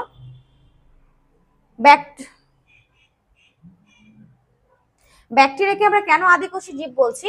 তাই ফার্স্টে তোমাকে আগে আদিকোষের সংজ্ঞা দিতে হবে। আমরা কিন্তু অলরেডি এর আগে সংজ্ঞাটা দিয়ে ফেলেছি, সেম একই আনসার হবে। যেমন তোমার আমরা একটু আগে নস্টককে কেন আদিকোষী জীব বলা হয়, সেম সেম উত্তর, তাই আমি আর রিভিউ করছি না। মাশরুমকে মৃতজীবী বলা হয় কেন? এটা কিন্তু একটা চমৎকার প্রশ্ন। মাশরুমকে কেন মৃতজীবী বলা হয়? মৃতজীবী কি এটাকে তোমাকে জানতে হবে। মৃতজীবী মানে হচ্ছে যারা মৃত কোনো বস্তু থেকে পুষ্টি গ্রহণ করে জীবন যাপন করে, শুধুই মৃত বস্তু, তাকে আমরা কি বলছি? তাকে আমরা বলছি মৃতজীবী। তো মাশরুমকে কেন মৃতজীবী বলছি? কারণ মাশরুম হচ্ছে যদি খড় কুটা থাকে, পচা কোনো আবর্জনা বা মানে মরা গাছের ডাল বা বাঁশ বা কাঠের গুঁড়ি, গোবর, এই জায়গাগুলো, বিভিন্ন জায়গা বা মৃত বস্তুর ওপর এই জায়গাগুলোতে জন্মায় এবং সেখান থেকে পুষ্টি গ্রহণ করে বেড়ে ওঠে। এই জন্য মাশরুমকে আমরা কি বলছি? মৃতজীবী বলি। মাশরুমকে কি বলি? মৃতজীবী বলি। এবং এরা কিন্তু নিজের খাদ্য নিজে তৈরি করতে পারে না, এরা বিভিন্নভাবে পুষ্টি উপাদানগুলো অন্য মৃতদেহ থেকে কি করে? গ্রহণ করে। পেনিসিলিয়াম প্রকৃতকোষী কেন? তাহলে ফার্স্টে আগে আমাদের প্রকৃতকোষী কি সেটা জানতে হবে। আমরা ইতিমধ্যে কিন্তু জেনেছি যে যাদের সুগঠিত নিউক্লিয়াস আছে তারাই হচ্ছে প্রকৃতকোষী। পেনিসিলিয়াম একটা ছত্রাক, সে প্রকৃতকোষী কেন? কারণ তার কোষে সুগঠিত নিউক্লিয়াস আছে, এই জন্য পেনিসিলিয়াম প্রকৃতকোষী। এবং সুগঠিত নিউক্লিয়াস আছে মানে আমরা একটু আগে যে বৈশিষ্ট্যগুলো পড়ে ফেলেছি, দেখো, এই যে সুগঠিত নিউক্লিয়াস আছে মানে তার কি গঠিত হবে? তার ক্রোমাটিন তন্তু আছে এবং সেখান থেকে ক্রোমোজোম গঠন করবে, সেখানে ডিএনএ থাকবে, সামান্য আরএনএ এবং হিস্টোন প্রোটিন থাকবে। এবং হিস্টোন প্রোটিন থাকবে, তার মানে তার ক্রোমোজোমটা কি? সুগঠিত হবে, ক্রোমোজোমটা সুগঠিত। তাহলে এই বৈশিষ্ট্যগুলো সুন্দরভাবে দিয়ে দিবা। তাহলে পেনিসিলিয়াম প্রকৃতকোষী কেন, এখানে সুন্দর করে কিন্তু অ্যান্সারটা দিয়ে দেওয়া আছে। ওকে, মানুষকে হেটারোট্রফিক বলা হয় কেন? এই প্রশ্নটা যখন পাবা তখন তুমি আগে হেটারোট্রফিকের সংজ্ঞা লিখবা। সংজ্ঞাটা কি? হেটারোট্রফিক কারা? যাদের কোনো প্লাস্টিড নেই, ক্লোরোপ্লাস্ট নাই, যাদের দেহে কোনো ক্লোরোফিল নেই এবং যারা নিজের খাদ্য নিজে তৈরি করতে পারে না, খাদ্যের জন্য অন্য জীবের উপর নির্ভরশীল, তাদেরকে আমরা কি বলছি? হেটারোট্রফিক। মানুষকে কেন হেটারোট্রফিক বলছি? কারণ মানুষের কোষে কোনো প্লাস্টিড নেই এবং তারা খাদ্য তৈরি করতে পারে না, খাদ্যের জন্য তারা অন্য উদ্ভিদের ওপর, জীবের ওপর নির্ভরশীল। এই জন্য আমরা মানুষকে কি বলবো? হেটারোট্রফিক। এটা খুবই সুন্দর করে পড়ে ফেলবা। হেটারোট্রফিক মানে হচ্ছে পরভোজী। হেটারোট্রফিক মানে হচ্ছে পরভোজী। মানুষকে প্রাইমেট বর্গের প্রাণী বলা হয় কেন? তাহলে তোমাকে প্রাইমেট বর্গটা আসলে কি সেটা জানতে হবে। প্রাইমেট বর্গ মানে হচ্ছে এমন একটা বর্গ যে বর্গে সেই সমস্ত জীবকে রাখা হবে যারা কোনো কিছুকে সুন্দর করে আঁকড়ে ধরতে পারে। আঁকড়ে ধরতে পারে মানে দেখো আমি এই কলমটা সুন্দর করে ধরছি এইভাবে বা এইভাবে ধরছি, মানে মুড পাকাতে পারছি, আঁকড়ে ধরতে পারছি। এই ক্ষমতাটা আর পৃথিবীর অন্য কোনো প্রাণীর মধ্যে থাকে না, অবশ্য বানরদের মধ্যে থাকে কিছুটা। তো আমরা সহ বানর সবাই আমরা হচ্ছে প্রাইমেট বর্গের মধ্যেই আছি, কারণ আমাদের বিশেষ বৈশিষ্ট্য হচ্ছে আমাদের আঁকড়ে ধরার ক্ষমতা আছে এবং আমাদের ঘ্রাণ শক্তি অপেক্ষা দৃষ্টি শক্তিটা অনেক বেশি উন্নত। ঘ্রাণ শক্তি উন্নত, তবে দৃষ্টি শক্তি অনেক বেশি উন্নত, দূরে কোনো বস্তুগুলোকে আমরা অনেক ভালো দেখতে পাই। এই জন্য আমরা কি প্রাইমেট বর্গের আমরা আছি। প্রশ্ন আসতে পারে বানরকে কোন তোমার বর্গে, সরি, মানুষকে কোন বর্গে রাখা হয়েছে, প্রাইমেট বর্গে, এবং কেন? উত্তর তো পেলাম। বানরকে কোন বর্গে রাখা হয়েছে ব্যাখ্যা করো, তখনও কিন্তু সেম ব্যাখ্যা হবে। মানুষের প্রজাতি স্যাপিয়ান্স বলার কারণ কি? তাহলে স্যাপিয়ান্স বলার কারণ হচ্ছে যে দেখবা যে আমাদের পৃথিবীতে যে সমস্ত প্রাণী আছে, হ্যাঁ, সেই সমস্ত প্রাণীর সাথে তুলনা করে দেখবা যে আমাদের কপালটা অনেক সুন্দর, কি চওড়া খাড়া কপাল, এবং আমাদের মাথার যে খুলি সেই খুলিটা হচ্ছে বেশ কি পাতলা, এবং আমাদের ব্রেন খুব ডেভেলপড, আমাদের বুদ্ধিটা অনেক বেশি উন্নত। এই বৈশিষ্ট্যগুলোর জন্যই আমরা কি স্যাপিয়ান্সের মধ্যে আছি, আমাদের প্রজাতি কি স্যাপিয়ান্স। বৈজ্ঞানিক নামকরণ কি ব্যাখ্যা করো। বৈজ্ঞানিক নামকরণ হচ্ছে দুইটা পদ নিয়ে যখন আমরা কোনো নামকরণ করব, একটা হবে তোমার গণ জেনাস এবং আরেকটা হবে কি প্রজাতি স্পিসিস। জেনাস এবং স্পিসিস নিয়ে যে নামকরণটা করা হবে সেটাকে আমরা বৈজ্ঞানিক নামকরণ করব, এবং এক্ষেত্রে উদ্ভিদের ক্ষেত্রে ব্যবহৃত হবে ICBN সংস্থা এবং প্রাণীর ক্ষেত্রে ব্যবহৃত হবে ICZN সংস্থা। যেমন অরাইজা স্যাটিভা, এখানে আমরা অরাইজা স্যাটিভা হচ্ছে ধানের নাম বোঝাচ্ছি, অরাইজা হচ্ছে তোমার কি জেনাস এবং স্যাটিভা হচ্ছে কি স্পিসিস, এবং এই নামকরণ করেছে সুইডিশ বিজ্ঞানীকে কার্লাস লিনিয়াস। ধান গাছের বৈজ্ঞানিক নামকে দ্বিপদ নাম বলা হয় কেন? অবভিয়াসলি ধান গাছের বৈজ্ঞানিক নামকে দ্বিপদ নাম বলা হয় কেন, এটার কারণটা ব্যাখ্যা করার আগে তোমাকে আগে বলতে হবে যে দ্বিপদ নাম কাকে বলা হয়। দ্বি মানে দুই, দুইটি পদ নিয়ে গঠিত নামকে আমরা কি বলবো? দ্বিপদ নাম। তাহলে ধানের বৈজ্ঞানিক নামটা আমরা একটু দেখে ফেলি ফট করে। ধানের বৈজ্ঞানিক নামটা হচ্ছে অরাইজা স্যাটিভা। তাহলে অরাইজা এটা হচ্ছে জেনাস এবং এটা হচ্ছে স্পিসিস। তাহলে এক্ষেত্রে ধানে আমরা কয়টা নাম ব্যবহার করেছি? দুইটা, এবং নিয়ম অনুসারে আমরা জেনাস এবং স্পিসিস ব্যবহার করেছি। এই জন্যই আমরা ধান গাছের বৈজ্ঞানিক নামকে কি বলতে পারি? দ্বিপদ নাম বলতে পারি। দ্বিপদ নামকরণ বলতে কি বোঝায় এটা আমরা একটু আগে পড়ে ফেলেছি অবশ্য। লিনিয়াসকে দ্বিপদ নামকরণের জনক কেন বলা হয়? লিনিয়াসকে দ্বিপদ নামকরণের জনক কেন বলা হয় আমরা পড়ার আগে এখানেও আমরা ছোট্ট করে আগে দ্বিপদ নামকরণের সংজ্ঞাটা দিয়ে ফেলবো। দ্বিপদ নামকরণটা কি? দুইটা পদ নিয়ে গঠিত নামকে বলা হয় দ্বিপদ নাম, এবং নামকরণ তৈরি করাকেই বলা হয় বা নামকরণ করাকেই বলা হয় দ্বিপদ নামকরণ। এবং এই যে দ্বিপদ নামকরণ, প্রথম দ্বিপদ নামকরণ প্রচলন করেন কে? বিজ্ঞানী কার্লাস লিনিয়াস, এবং তিনি বৈজ্ঞানিক নামকে দুইটি অংশে বিভক্ত করেছিলেন। একটা অংশ ছিল তোমার গণ এবং আরেকটা অংশ হচ্ছে প্রজাতি। বুঝতে পেরেছো? এবং এই জন্য তাকে আমরা কি বলছি? দ্বিপদ নামকরণের কি বলছি? দ্বিপদ নামকরণের আমরা জনক বলছি। দ্বিপদ নামকরণে কি বলছি? জনক বলছি। তাহলে আমাদের কিন্তু ওভারঅল অনুধাবনমূলক প্রশ্ন শেষ হয়ে গেছে। আমরা যেহেতু এখানে হেটারোট্রফিক পড়েছি, সো আমরা এখানে আরেকটা শব্দ পড়বো, সেটা হচ্ছে অটোট্রফিক। আমরা হেটারোট্রফিক যেহেতু পড়েছি তাহলে আমরা অটোট্রফিকও পড়বো বা সভোজী। এরা হচ্ছে সমস্ত শৈবাল এবং উদ্ভিদ যারা নিজের খাদ্য নিজে তৈরি করতে পারে, তাদেরকে আমরা সভোজী বা কি বলবো? অটোট্রফিক, এবং এরা খাদ্যের জন্য কোনো জীবের উপর নির্ভর করে না। তাহলে আমরা দেখো এখানে 17টা কি দিয়েছি? অনুধাবনমূলক প্রশ্ন দিয়েছি। আমরা 17টা যদি অনুধাবনমূলক প্রশ্ন পড়ি তাহলে এই চ্যাপ্টার থেকে যে কোনো প্রশ্ন আসলে কিন্তু আমরা পেরে যাব ইনশাল্লাহ। এখন আমরা মোস্ট গুরুত্বপূর্ণ একটা অংশে যাব, সেটা হচ্ছে সিকিউ। এবং আমি এখানে 3টা সিকিউ সেট করেছি। 3টা সিকিউ যেভাবে সেট করেছি এভাবেই হুবহু সুন্দর করে পড়ে ফেলবা, এর মধ্যে থেকে প্রশ্ন চলে আসবে ইনশাল্লাহ। এবং আমি জানি যে তোমরা খুবই ভালো করে লিখতে পারবা, কারণ দেখো আমি চমৎকার ভাবে সিকিউ এর কত সুন্দর অ্যান্সার দিয়ে দিয়েছি। দেখো এই অ্যান্সারটা এত সুন্দর, তুমি যখন এই পিডিএফটা পড়বে তোমার পড়তেই মন চাইবে। তুমি আর কি করবা, মানে কোনো কিছু করবা না, শুধু তুমি শুধু পড়বাই। আমি কিন্তু খুব সুন্দর করে পিডিএফটা দিয়ে দিয়েছি ইনশাআল্লাহ। তো আমরা এখন ক্লাসটাতে চলে যাই। আমি তোমাদেরকে পিডিএফ নিয়ে আবারও পরে কথা বলবো। তাহলে আমি প্রথম প্রশ্ন কি সেট করেছি, দেখো একটা পিকচার দিয়ে আমি সেট করেছি। হ্যাঁ, আমরা এখানে পিকচার এ দেখতে পাচ্ছি এবং এখানে পিকচার বি দেখতে পাচ্ছি। নিঃসন্দেহে তোমরা এতক্ষণে পিকচার দুটো দেখে বুঝতে পেরেছো। সেটা হচ্ছে এই যে পিকচারটা, আমরা এখানে একটু নাম লিখে নিই তাহলে আমাদের সুবিধা হবে। এ হচ্ছে ব্যাকটেরিয়া, হ্যাঁ, আর বি হচ্ছে কি অ্যামিবা, বি হচ্ছে অ্যামিবা। তুমি দেখে কেন বুঝলে ক্ষণপথ তৈরি করেছে তাই। তাহলে প্রথমে নিচের চিত্র দুটি লক্ষ্য করো। হ্যাঁ আমরা লক্ষ্য করলাম। তো দোয়েলের বৈজ্ঞানিক নাম কি? আমরা দোয়েলের বৈজ্ঞানিক নাম কিন্তু জানি। আমরা জানি না? কপসিকাস সলারিস। তাহলে দোয়েলের বৈজ্ঞানিক নামটা দেখো এখানে সুন্দর করে দেওয়া আছে, এবং লেখার পরে কিন্তু তুমি সুন্দর করে আন্ডারলাইন করে ফেলবা। দোয়েলের বৈজ্ঞানিক নাম পড়বা, জবার পড়বা, ম্যালেরিয়া জীবাণু পড়বা, আরশোলার পড়বা, ঠিক আছে? তারপরে তোমার হচ্ছে পাটের পড়বে, ধানের পড়বে, এগুলো ইম্পর্টেন্ট। 2 নাম্বার প্রশ্ন দেখো, কোষবিদ্যা জীববিজ্ঞানের কোন শাখার অন্তর্ভুক্ত ব্যাখ্যা করো। আমরা জানি কোষবিদ্যা মানে হচ্ছে সাইটোলজি। সাইটোলজিটা কি বলো দেখি? সাইটোলজি, সাইটো মানে কোষ, তাহলে কোষের যাবতীয় বিষয় নিয়ে, যেমন কোষের আকার কেমন, এই যে আমরা দেখতে পাচ্ছি একটা কোষ, এই কোষটার আকার কেমন, এই কোষটা কিভাবে সংখ্যা বৃদ্ধি করে, হ্যাঁ এই কোষের মধ্যে বিভিন্ন কি কি গঠন আছে, তার মধ্যে কি আছে, মানে একটা কোষের মধ্যে যা কিছু আছে সবকিছু বিষয় নিয়ে যখন আমরা আলোচনা করব জীববিজ্ঞানের যে শাখায়, সেটাকে আমরা কি বলবো? কোষ বিদ্যা। এবং আমরা কোষ বিদ্যাতে যেহেতু কোষের বিষয়গুলো নিয়ে বিস্তারিতভাবে আলোচনা করি, আর আমরা জানি যে ভৌত জীববিজ্ঞানেও কিন্তু কোনো কিছু নিয়ে বিশদভাবে আলোচনা করা হয়, তথ্য বিষয়গুলো নিয়ে, এর জন্য কিন্তু আমরা কোষ বিদ্যাকে কি করেছি?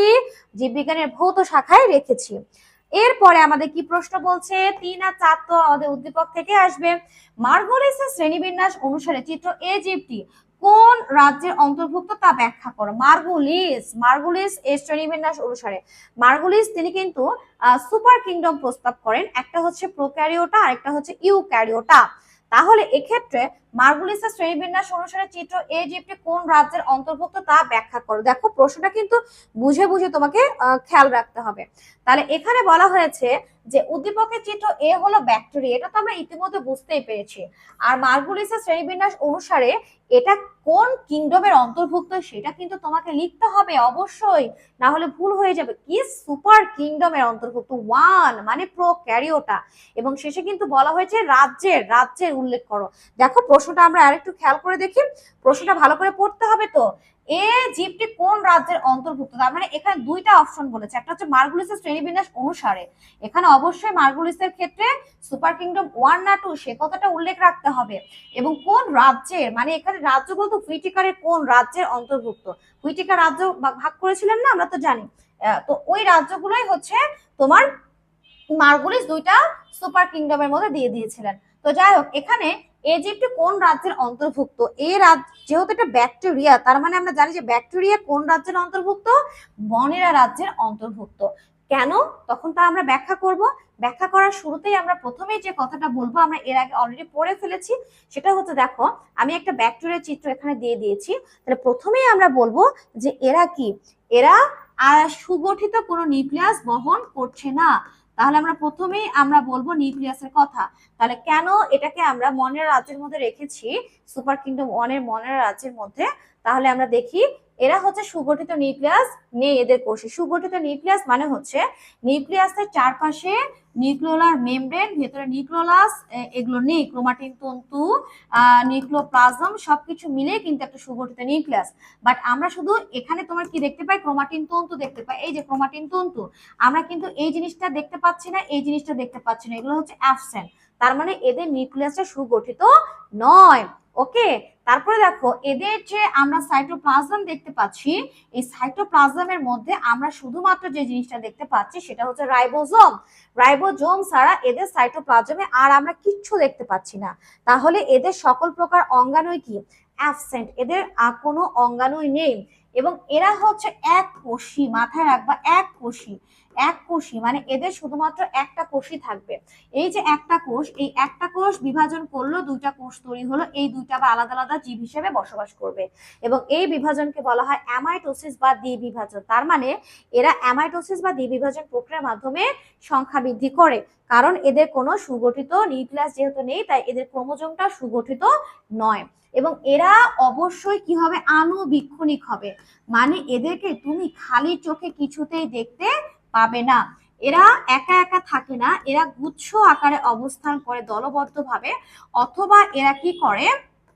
এরা ফিলামেন্ট তৈরি করে। ফিলামেন্ট তৈরি করে কি করে? বসবাস করে। তাহলে আমরা এই বৈশিষ্ট্যগুলো লিখলে কিন্তু অ্যান্সার হয়ে যাবে। আমি দেখো অ্যান্সারটা সুন্দর করে দিয়ে দিয়েছি। এই যে নিউক্লিয়াস সুগঠিত নয় বলে দিয়েছি, এদের কোষে প্লাস্টিড, মাইটোকন্ড্রিয়া, এন্ডোপ্লাজমিক রেটিকুলাম কিচ্ছু নেই, শুধু রাইবোজোম আছে। এবং যেহেতু ক্রোমাটিন তন্তু আছে, ক্রোমাটিন তন্তুতে কিন্তু কোনো হিস্টোন প্রোটিন নাই, তাই ক্রোমোজোমটা অবশ্যই প্রকৃত ক্রোমোজোম নয়। এই জন্য এদের বিভাজনটা হচ্ছে দ্বিবিভাজন, মাইটোসিস মিওসিস হয় না। এরা এককোষী ফিলামেন্টাস হইতে পারে বা কলোনি করে বসবাস করে। যেহেতু ক্লোরোফিল নেই তাই কিন্তু এরা খাদ্য গ্রহণ খাদ্য তৈরি করে না, খাদ্যটাকে গ্রহণ করে শোষণ করে, কোনো কিছু থেকে শোষণ করে।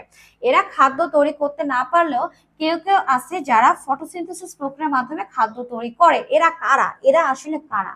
সেটা হচ্ছে এদের কিছু কিছু জীব আছে যাদের সাইটোপ্লাজমিক মেমব্রেনটা ভেতরের দিকে থলির মতন হয় এবং ভেতরে ক্লোরোফিল তৈরি হয়। এটাকে আমরা কি বলছি? ক্রোম্যাটোফোর বলছি, ক্রোম্যাটোফোর।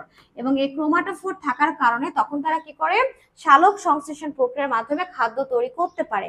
এবং এরা হচ্ছে নীলাভ সবুজ শৈবাল, যেটাকে বলা হয় সায়ানোব্যাকটেরিয়া। তোমাদের বই যেটা হচ্ছে নস্টক দেওয়া আছে কি নস্টক, তাহলে বুঝতে পারছো আশা করি। এবার হচ্ছে উদাহরণটা সুন্দর করে দেওয়া আছে, এই যে সায়ানোব্যাকটেরিয়া এবং কি দেওয়া আছে বলতো? সায়ানোব্যাকটেরিয়া, এবং এটা হচ্ছে শুধু ব্যাকটেরিয়া। এবং মজার কথা হচ্ছে এরা কিন্তু সচল অচল দুটোই হতে পারে। যদি ফ্লাজেলা থাকে তাহলে অবশ্যই এরা সচল হবে, ফ্লাজেলা না থাকলে এরা কি হবে? অচল হবে। এবং এই যে মনের রাজ্যের বিভিন্ন ব্যাকটেরিয়া আছে, এর মধ্যে কিছু কিছু ব্যাকটেরিয়া আমাদের উপকার করে, আবার কিছু ব্যাকটেরিয়া আছে আমাদের কি করে? ক্ষতি করে। উপরের চিত্রে এ ও বি, এটা হচ্ছে এ, এটা হচ্ছে বি, জীবদ্বয়ের মধ্যে কোনটি উন্নত তা বিশ্লেষণ করো। এ হচ্ছে মনের রাজ্যের জীব আর বি হচ্ছে প্রোটিস্টা রাজ্যের জীব। তাহলে কোনটা উন্নত? এটা হচ্ছে প্রোক্যারিওটা সুপার কিংডমের, আর এটা হচ্ছে ইউক্যারিওটা সুপার কিংডমের অন্তর্ভুক্ত। তাহলে আমরা একটু পড়ে দেখি যে কোনটা আসলে উন্নত আর কোনটা অনুন্নত। তাহলে আমরা একটু খেয়াল করে দেখি, আমরা কিন্তু জানি না কোনটা উন্নত, আমরা ব্যাখ্যা করব। তো উপরোক্ত জীব দুইটার মধ্যে আসলে কে বেশি উন্নত? অ্যামিবা বেশি উন্নত। এটা আসলে আমরা পড়াশোনা করেছি বলে জানি, কিন্তু এখন আমরা যুক্তি দিয়ে সেটাকে ব্যাখ্যা করব। শুধু বললেই তো হবে না, ব্যাখ্যা করতে হবে। ব্যাখ্যা করতে গেলে আমরা কি লিখবো? মনের রাজ্যে তো বৈশিষ্ট্য আমরা পড়ে ফেলেছি ইতিমধ্যে, তাই না? যে এরা তোমার সবাই প্রাককেন্দ্রিক, তার মানে এদের সাইটোপ্লাজমে ক্রোমাটিন তন্তুটা ছড়াই ছিটায় থাকবে, কোনো নিউক্লিয়াস সুগঠিত নয়, এই জন্য এরা হচ্ছে প্রাককেন্দ্রিক। ওকে, প্রোক্যারিওটস। এবং কোষে ক্রোমাটিন বস্তু থাকে, এই যে শুধু ক্রোমাটিন বস্তু আছে কিন্তু নিউক্লিওলাস পর্দা এদের নেই। এবং এদের মধ্যে শুধুমাত্র কি থাকবে? এদের কোষের সাইটোপ্লাজমে শুধুই তোমার দানাদার রাইবোজোম থাকবে প্রোটিন তৈরি করার জন্য, কিন্তু অন্যান্য যে অঙ্গাণুগুলো প্লাস্টিড, মাইটোকন্ড্রিয়া, এন্ডোপ্লাজমিক রেটিকুলাম এগুলো কিচ্ছু থাকবে না। ওকে, এরা এককোষী হতে পারে, অনেক সময় এরা এরকম একটার সাথে একটা কোষ লম্বালম্বি ভাবে ফিলামেন্টাস করে তৈরি হতে পারে, বা অনেক সময় গুচ্ছ আকারে কলোনি করে অবস্থান করতে পারে। এবং এরা খুবই ছোট, তুমি আমি খালি চোখে দেখতে পাবো না, মানে এরা হচ্ছে আণুবীক্ষণী। এবং এদের যে ক্রোমাটিন তন্তু, সেখানে তোমার যে মূল প্রোটিনটা, যে প্রোটিনটা ক্রোমোজোমের মূল উপাদান, সেটা হচ্ছে হিস্টোন প্রোটিন, বুঝছো? এই হিস্টোন প্রোটিনটা কিন্তু থাকে না, এই জন্য এদের ক্রোমোজোমটা হচ্ছে সুগঠিত বা প্রকৃত ক্রোমোজোম নয়। এবং এই কারণে এদের মিওসিস, মাইটোসিস কোনো জটিল বিভাজন হয় না, শুধুমাত্র অ্যামাইটোসিস বা কি হয় বলতো? অ্যামাইটোসিস অথবা দ্বিবিভাজন হয়, অ্যামাইটোসিস অথবা দ্বিবিভাজন হয়। এবং এদের কোনো ক্লোরোফিল নেই, ব্যাকটেরিয়া যেহেতু আমরা বলছি, এদের কোনো ক্লোরোফিল নেই, তাই এরা খাদ্য তৈরি করতে পারে না। এরা প্রধানত কি করে? শোষণ পদ্ধতিতে খাদ্য গ্রহণ করে। তবে কেউ কেউ আবার কি করতে পারে? খাদ্য তৈরি করতে পারে। যাদের ক্রোমাটোফোর আছে, আমরা একটু আগে বললাম, তারা সালোক সংশ্লেষণের মাধ্যমে খাদ্য তৈরি করতে পারে। মনের রাজ্যের মধ্যে কারা আছে? সকল প্রকার ব্যাকটেরিয়া এই রাজ্যের মধ্যে আছে, এবং সকল প্রকার ব্যাকটেরিয়ার সাথে সায়ানো যে ব্যাকটেরিয়া সেটাও এর মধ্যে আছে, সায়ানো ব্যাকটেরিয়া এর মধ্যে আছে। তোমরা অনেক সময় ভুল করো, নীলাভ সবুজ শৈবাল আর শৈবাল। ভালো করে খেয়াল করো, এই সায়ানো ব্যাকটেরিয়াকে আমরা বলবো নীলাভ সবুজ শৈবাল, নীলাভ সবুজ শৈবাল। হ্যাঁ, আর আরেকটা হচ্ছে শুধুই শৈবাল। দুইটা কিন্তু সম্পূর্ণ আলাদা, শৈবাল বাল, দুইটা সম্পূর্ণ আলাদা, ভুল করা যাবে না। নীলাভ, সবুজ, শৈবাল এটা হচ্ছে প্রোক্যারিওটা সুপার কিংডম 1 এর মধ্যে আছে, শৈবাল হচ্ছে ইউক্যারিওটা সুপার কিংডম 2 এর মধ্যে আছে। নীলাভ, সবুজ, শৈবাল এরা মনের রাজ্যের মধ্যে আছে, আর শৈবাল এরা হচ্ছে প্রোটিস্টা রাজ্যের মধ্যে আছে। তাদের দুজনের মধ্যে একটু মিল আছে, খাদ্য তৈরি করতে পারে, কিন্তু অমিলটা আসলে বুঝতে পেরেছো আশা করছি। তাহলে দেখো আমরা কিন্তু এটা খেয়াল করলাম। তাহলে এখন অ্যামিবার বৈশিষ্ট্যগুলো আমরা পড়বো। অ্যামিবার কি বৈশিষ্ট্য? অ্যামিবার যে বৈশিষ্ট্যটা আমরা একটু আগে দেখলাম, অ্যামিবাই যে অ্যামিবা, এই অ্যামিবাতে একটা সুন্দর টসটসে নিউক্লিয়াস থাকবে, ঠিক আছে, সাইটোপ্লাজম, এবং এটা হচ্ছে নিউক্লিয়াস। তাহলে অ্যামিবাতে সুস্পষ্ট সুগঠিত কি আছে? নিউক্লিয়াস আছে। তার মানে এরা হচ্ছে সুকেন্দ্রিক, এবং এদের এই যে নিউক্লিয়াসের মধ্যে যে ক্রোমাটিন তন্তু আছে, এই ক্রোমাটিন তন্তুটা এরকম কি গঠন করবে? ক্রোমোজোম গঠন করবে, এবং এই ক্রোমোজোমেই সেই চমৎকার অমূল্য সম্পদ কি থাকবে? প্রোটিন। কি প্রোটিন? Histone protein. এবং এই হিস্টোন প্রোটিন থাকার কারণে এদের ক্রোমোজোমটা হচ্ছে কি প্রকৃত ক্রোমোজোম হবে, ঠিক আছে, এবং এদের ডিএনএ থাকবে, সামান্য আরএনএও থাকবে, এবং এদের ক্রোমোজোমটা প্রকৃত ক্রোমোজোম হবে। ওকে, কোষে সকল ধরনের কি থাকবে? অঙ্গাণুই থাকবে, ঠিক আছে, সকল ধরনের অঙ্গাণু। এরা এককোষী, বহুকোষী হইতে পারে, তবে অ্যামিবা কিন্তু এককোষী। এবং এই রাজ্যের বৈশিষ্ট্য হচ্ছে কিছু কিছু একক বা কলোনি করে বসবাস করে, এবং এরা হচ্ছে আণুবীক্ষণিক, খাদ্য তৈরি করতে পারে না, খাদ্য গ্রহণ হচ্ছে শোষণ, বা কখনো কখনো তৈরি করতে পারে। হ্যাঁ, তো যাই হোক, এটা এই বৈশিষ্ট্যগুলো কার মধ্যে আছে? অ্যামিবার মধ্যে আছে। এই জন্য অ্যামিবা প্রোটিস্টা রাজ্যের মধ্যে রয়েছে, এবং প্রোটিস্টা রাজ্যের বৈশিষ্ট্যের মধ্যে যেহেতু এদের নিউক্লিয়াস সুগঠিত, তাই এরা অবশ্যই কি প্রোটিস্টা রাজ্যের যে অ্যামিবা, তারা ব্যাকটেরিয়া রাজ্যের মনের রাজ্যে যে ব্যাকটেরিয়া তাদের চাইতে উন্নত, কারণ মনেরা রাজ্যে যে ব্যাকটেরিয়া আছে তাদের সুগঠিত নিউক্লিয়াস নেই, কিন্তু অ্যামিবার সুগঠিত নিউক্লিয়াস আছে। এই জন্য অ্যামিবা এককোষী হলেও অ্যামিবা ব্যাকটেরিয়া চাইতে কিন্তু উন্নত। দুটার মধ্যে মিল হচ্ছে দুটাই এককোষী, বাট অমিল হচ্ছে অ্যামিবা প্রোটিস্টার মধ্যে আছে, আর ব্যাকটেরিয়া কার মধ্যে আছে? মনের রাজ্যের মধ্যে আছে। একটা সুপার কিংডম 1, একটা সুপার কিংডম 2 এর মধ্যে আছে। তাহলে আমাদের কিন্তু তোমার মোটামুটি অনেকটাই পড়া হয়ে গেছে। এবং দেখো, এখানে তোমার আরো একটা গুরুত্বপূর্ণ বৈশিষ্ট্য আছে প্রোটিস্টা রাজ্যে আমরা কেন রেখেছি বা কেন উন্নত, কারণ প্রোটিস্টা রাজ্যে জীবদের মধ্যে একটা গুরুত্বপূর্ণ জিনিস দেখা যায়, কনজুগেশন। সেটা হচ্ছে দেখা যাচ্ছে এটা একটা ওদের কোষ ফিলামেন্ট, এটা একটা কোষ ফিলামেন্ট, এবং এই কোষটা গলে সামনে গিয়ে সাইটোপ্লাজমিক মেমব্রেন নলাকার সংযোগ স্থাপন করে এক কোষ থেকে প্রয়োজনীয় জেনেটিক বস্তু নিউক্লিয়াস আরেক কোষে স্থানান্তরিত করে একটা নলের মাধ্যমে, এবং এটাকে বলা হয় কনজুগেশন টিউব। এটা হচ্ছে অনেকটাই যে এইরকম, দেখো এই যে এটা হচ্ছে অনেকটাই এই যে এরকম, হ্যাঁ, এবং একটা অংশ থেকে নিউক্লিয়াস আরেকটা অংশে স্থানান্তরিত হয়। এই যে এখানে সুন্দর করে দেখানো হয়েছে, এখানে কনজুগেশন ঘটে, এবং এটা হচ্ছে একটা যৌন পদ্ধতি। ওকে, এবং এদের দিয়ে কিন্তু কোনো ভ্রূণ গঠিত হয় না। আর অ্যামিবা হচ্ছে এই রাজ্যের সদস্য, এই বৈশিষ্ট্যগুলো অ্যামিবার মধ্যে রয়েছে। এবং আমরা সবকিছু বিশ্লেষণ করে এটাই বুঝতে পারলাম যে অ্যামিবা যেহেতু সুগঠিত নিউক্লিয়াস বহন করে, তাই অ্যামিবা ব্যাকটেরিয়া চাইতে উন্নত। তাহলে আমাদের প্রথম পড়াটা কমপ্লিট। আমরা প্রথম পড়াটার পরে আমরা দ্বিতীয় পড়াতে যাচ্ছি। তোমাদের কিন্তু রাজ্য সম্পর্কে খুব ভালো করে পড়তে হবে, যেমন অ্যামিবা প্লান্টের সাথে তোমার অ্যানিমেলিয়া আসতে পারে, তোমার মনেরার সাথে ফানজাই, অথবা ফানজাইয়ের সাথে প্রোটিস্টা আসতে পারে, খুব ভালো করে খেয়াল করবা। এবার আমরা দ্বিতীয় দেখি। দ্বিতীয়টা হচ্ছে একটা জীব আছে, যে জীবটা হচ্ছে হোমোস্যাপিয়ান্স, আরেকটা জীব আছে সি আর্টোকার্পাস হেটারোফাইলাস, আরেকটা জীব আছে পেনিসিলিয়াম নটেটাম। তাহলে এখন এ বি সি তিনটা জীব আছে। এক নাম্বার প্রশ্ন কি বলছে? বিবর্তন বিদ্যা কাকে বলে? এটা তো আমরা জানি, ইভলিউশন। বৈজ্ঞানিক নামকরণ বলতে কি বুঝে ব্যাখ্যা করো, এটাও আমরা পড়ে ফেলেছি।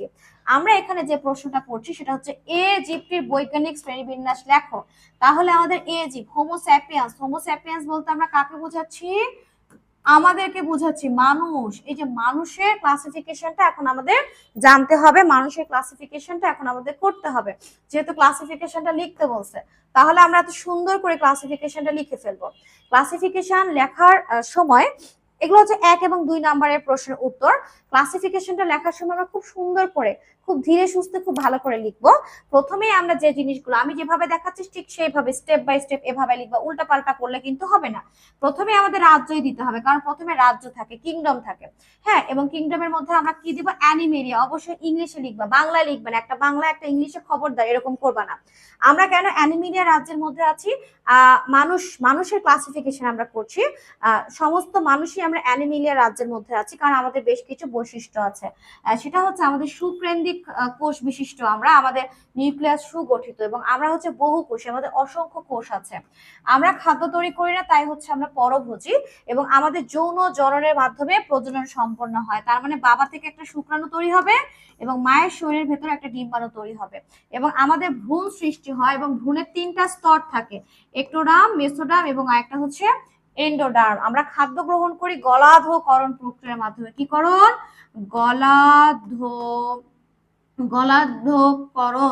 গলাধঃকরণের মাধ্যমে আমরা খাদ্য গ্রহণ করি, মানে খাদ্য গলা দিয়ে নামাই। দ্বিতীয় আমরা কি লিখবো? পর্ব। রাজ্যের পরে পর্বই তোমাকে লিখতে হবে। পর্বটা হচ্ছে করডাটা। আমরা কেন করডাটা পর্বে আছি? কারণ আমাদের জীবনের কোনো একটা পর্যায়ে আমাদের পৃষ্ঠ মধ্যরেখা বরাবর কি ছিল? একটা নটোকর্ড ছিল। এই জন্যই আমরা কিসের মধ্যে পড়ি? আমরা হচ্ছে তোমার করডাটার মধ্যে পড়ি, আমরা করডাটার মধ্যে পড়ি। আমাদের তারপরে ক্লাস লিখতে হবে। ক্লাস হচ্ছে আমাদের ম্যামালিয়া। মাম্মা মাম্মা, আমরা বলি না মাম্মা মা, মাম্মালিয়া মাম্মালিয়া মানে মায়ের সাথে সম্পৃক্ত, মানে মা মা মা। আমরা ম্যামালিয়া কারণ আমরা জন্মের পর কিন্তু মায়ের বুকের দুধের উপরে নির্ভর করে এবং দুধ খেয়ে বেঁচে থাকি, আমরা স্তন্যপায়ী। বাচ্চাকে মা বুকের দুধ খাওয়াবে, এটাই স্বাভাবিক। এবং আমাদের দেহে চুল বা কি থাকতে পারে, লোম থাকতে পারে, সেটা হালকা হইতে পারে বা বেশি থাকতে পারে, ঠিক আছে। তবে আমাদের সবার মানুষ যারা আমাদের দেহে খুব ছোট ছোট চুল থাকে আর কি, লোম থাকে। বর্গ। বর্গ হচ্ছে আমাদের অর্ডার। অর্ডারটা হচ্ছে প্রাইমেট। প্রাইমেটটা হচ্ছে আঁকড়ে ধরার ক্ষমতা। বুড়ো আঙ্গুলকে বিভিন্ন আঙ্গুলের বিরুদ্ধে সুন্দর করে আঁকড়ে ধরতে পারছি, এরকম ভাবে এরকম ভাবে এরকম ভাবে সবকিছুকে আমরা আঁকড়ে ধরতে পারি। এই ক্ষমতাটা আমাদের আছে, এই জন্য আমরা প্রাইমেটের মধ্যে আছি। এবং আমাদের ঘ্রাণ অপেক্ষা দৃষ্টিশক্তি অনেক বেশি কি উন্নত, ঠিক আছে। এই জন্য আমরা আমাদেরকে প্রাইমেটে রাখা হয়েছে। ফ্যামিলি, আমাদের ফ্যামিলিটা হচ্ছে হোমোনিটি। হোমোনিটি মানে আমাদের এখানে ভাই বোনেরা কারা কারা আছে? আমাদের একই ফ্যামিলির মধ্যে আছি আমরা, কিন্তু শিম্পাঞ্জি, গরিলা, বানর এই পর্যন্ত আমাদের মিল আছে। এই জন্য তাদের সাথে আমাদের মিল আছে বলে কিন্তু আমরা হোমোনিটির মধ্যে আছি। তাহলে মানুষের ফ্যামিলি হোমোনিটি মানে আমাদের সাথে শিম্পাঞ্জি, গরিলা, বানর, ওরাং ওটাং এগুলোর অনেক বেশি সাদৃশ্য আছে এবং কারো কারোর সাথে 97, কারো কারোর সাথে 80% মিল আছে আমাদের। ওকে, আমাদের গণটা হচ্ছে হোমো। হোমো মানে হচ্ছে আমাদের দেহের অনুপাতে মস্তিষ্ক সবচেয়ে বড়, মানে আমাদের দেহের ওজনের অনুপাতে অন্যান্য প্রাণীর তুলনায় আমাদের মস্তিষ্কটা অনেক বেশি বড়। যেমন আমার ওজন যদি 60 কেজি হয়, আমার ওজনের যদি একটা প্রাণী 60 কেজি থাকে, তাহলে আমার মস্তিষ্ক যত বড় হবে তার মস্তিষ্ক তত বড় হবে না, ঠিক আছে। এই জন্য বলা হচ্ছে দেহের অনুপাতে মস্তিষ্ক সবচেয়ে বড় এবং আমরা খাড়া পায়ে হাঁটতে পারি। দেখো আমি কত সুন্দর খাড়া পায়ে হাঁটছি। তুমি হেঁটে হেঁটে স্কুলে যাও, হেঁটে হেঁটে ডাইনিং টেবিলে যাও, হেঁটে হেঁটে তুমি নামাজ পড়তে যাও, তার মানে তুমি সুন্দর করে 2 পায়ে হাঁটছো। কিন্তু এরকম সুন্দর হাঁটার ক্ষমতা আর অন্য কোনো প্রাণীর মধ্যে নাই। এবং এই যে এখানেই কিন্তু আমরা বানরকে আলাদা করে ফেলেছি। বানর কিন্তু হোমোনিডি পর্যন্তই আমাদের সাথে মিল আছে, তারপরে কিন্তু আর বানরকে এখানে স্থান দেওয়া যাবে না, কারণ বানর কিন্তু এভাবে হাঁটতে পারে না আমাদের মতন করে, ঠিক আছে। এবং আমরা দেখো ফিনিশিং হচ্ছে এটার স্পিসিস, সেটা হচ্ছে হোমো স্যাপিয়েন্স। আমাদের স্পিসিসটা হচ্ছে হোমো স্যাপিয়েন্স। এর কারণটা কি? আমাদের কি সুন্দর দেখো কপাল আছে, খাড়া কপাল। কারো কারো কপাল তো আরো খাড়া হয়, অনেক বড় হয় কপাল, অবশ্য কারো ছোট হয় কারো বড় হয়।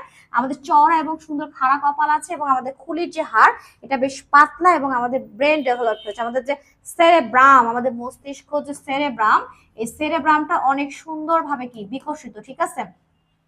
তাহলে আমরা বুঝতে পেরেছি আমাদের 3 নাম্বার প্রশ্নের অ্যান্সারটা, আশা করছি। তাহলে এখন আমরা পরের প্রশ্নটা কি বলছে দেখি।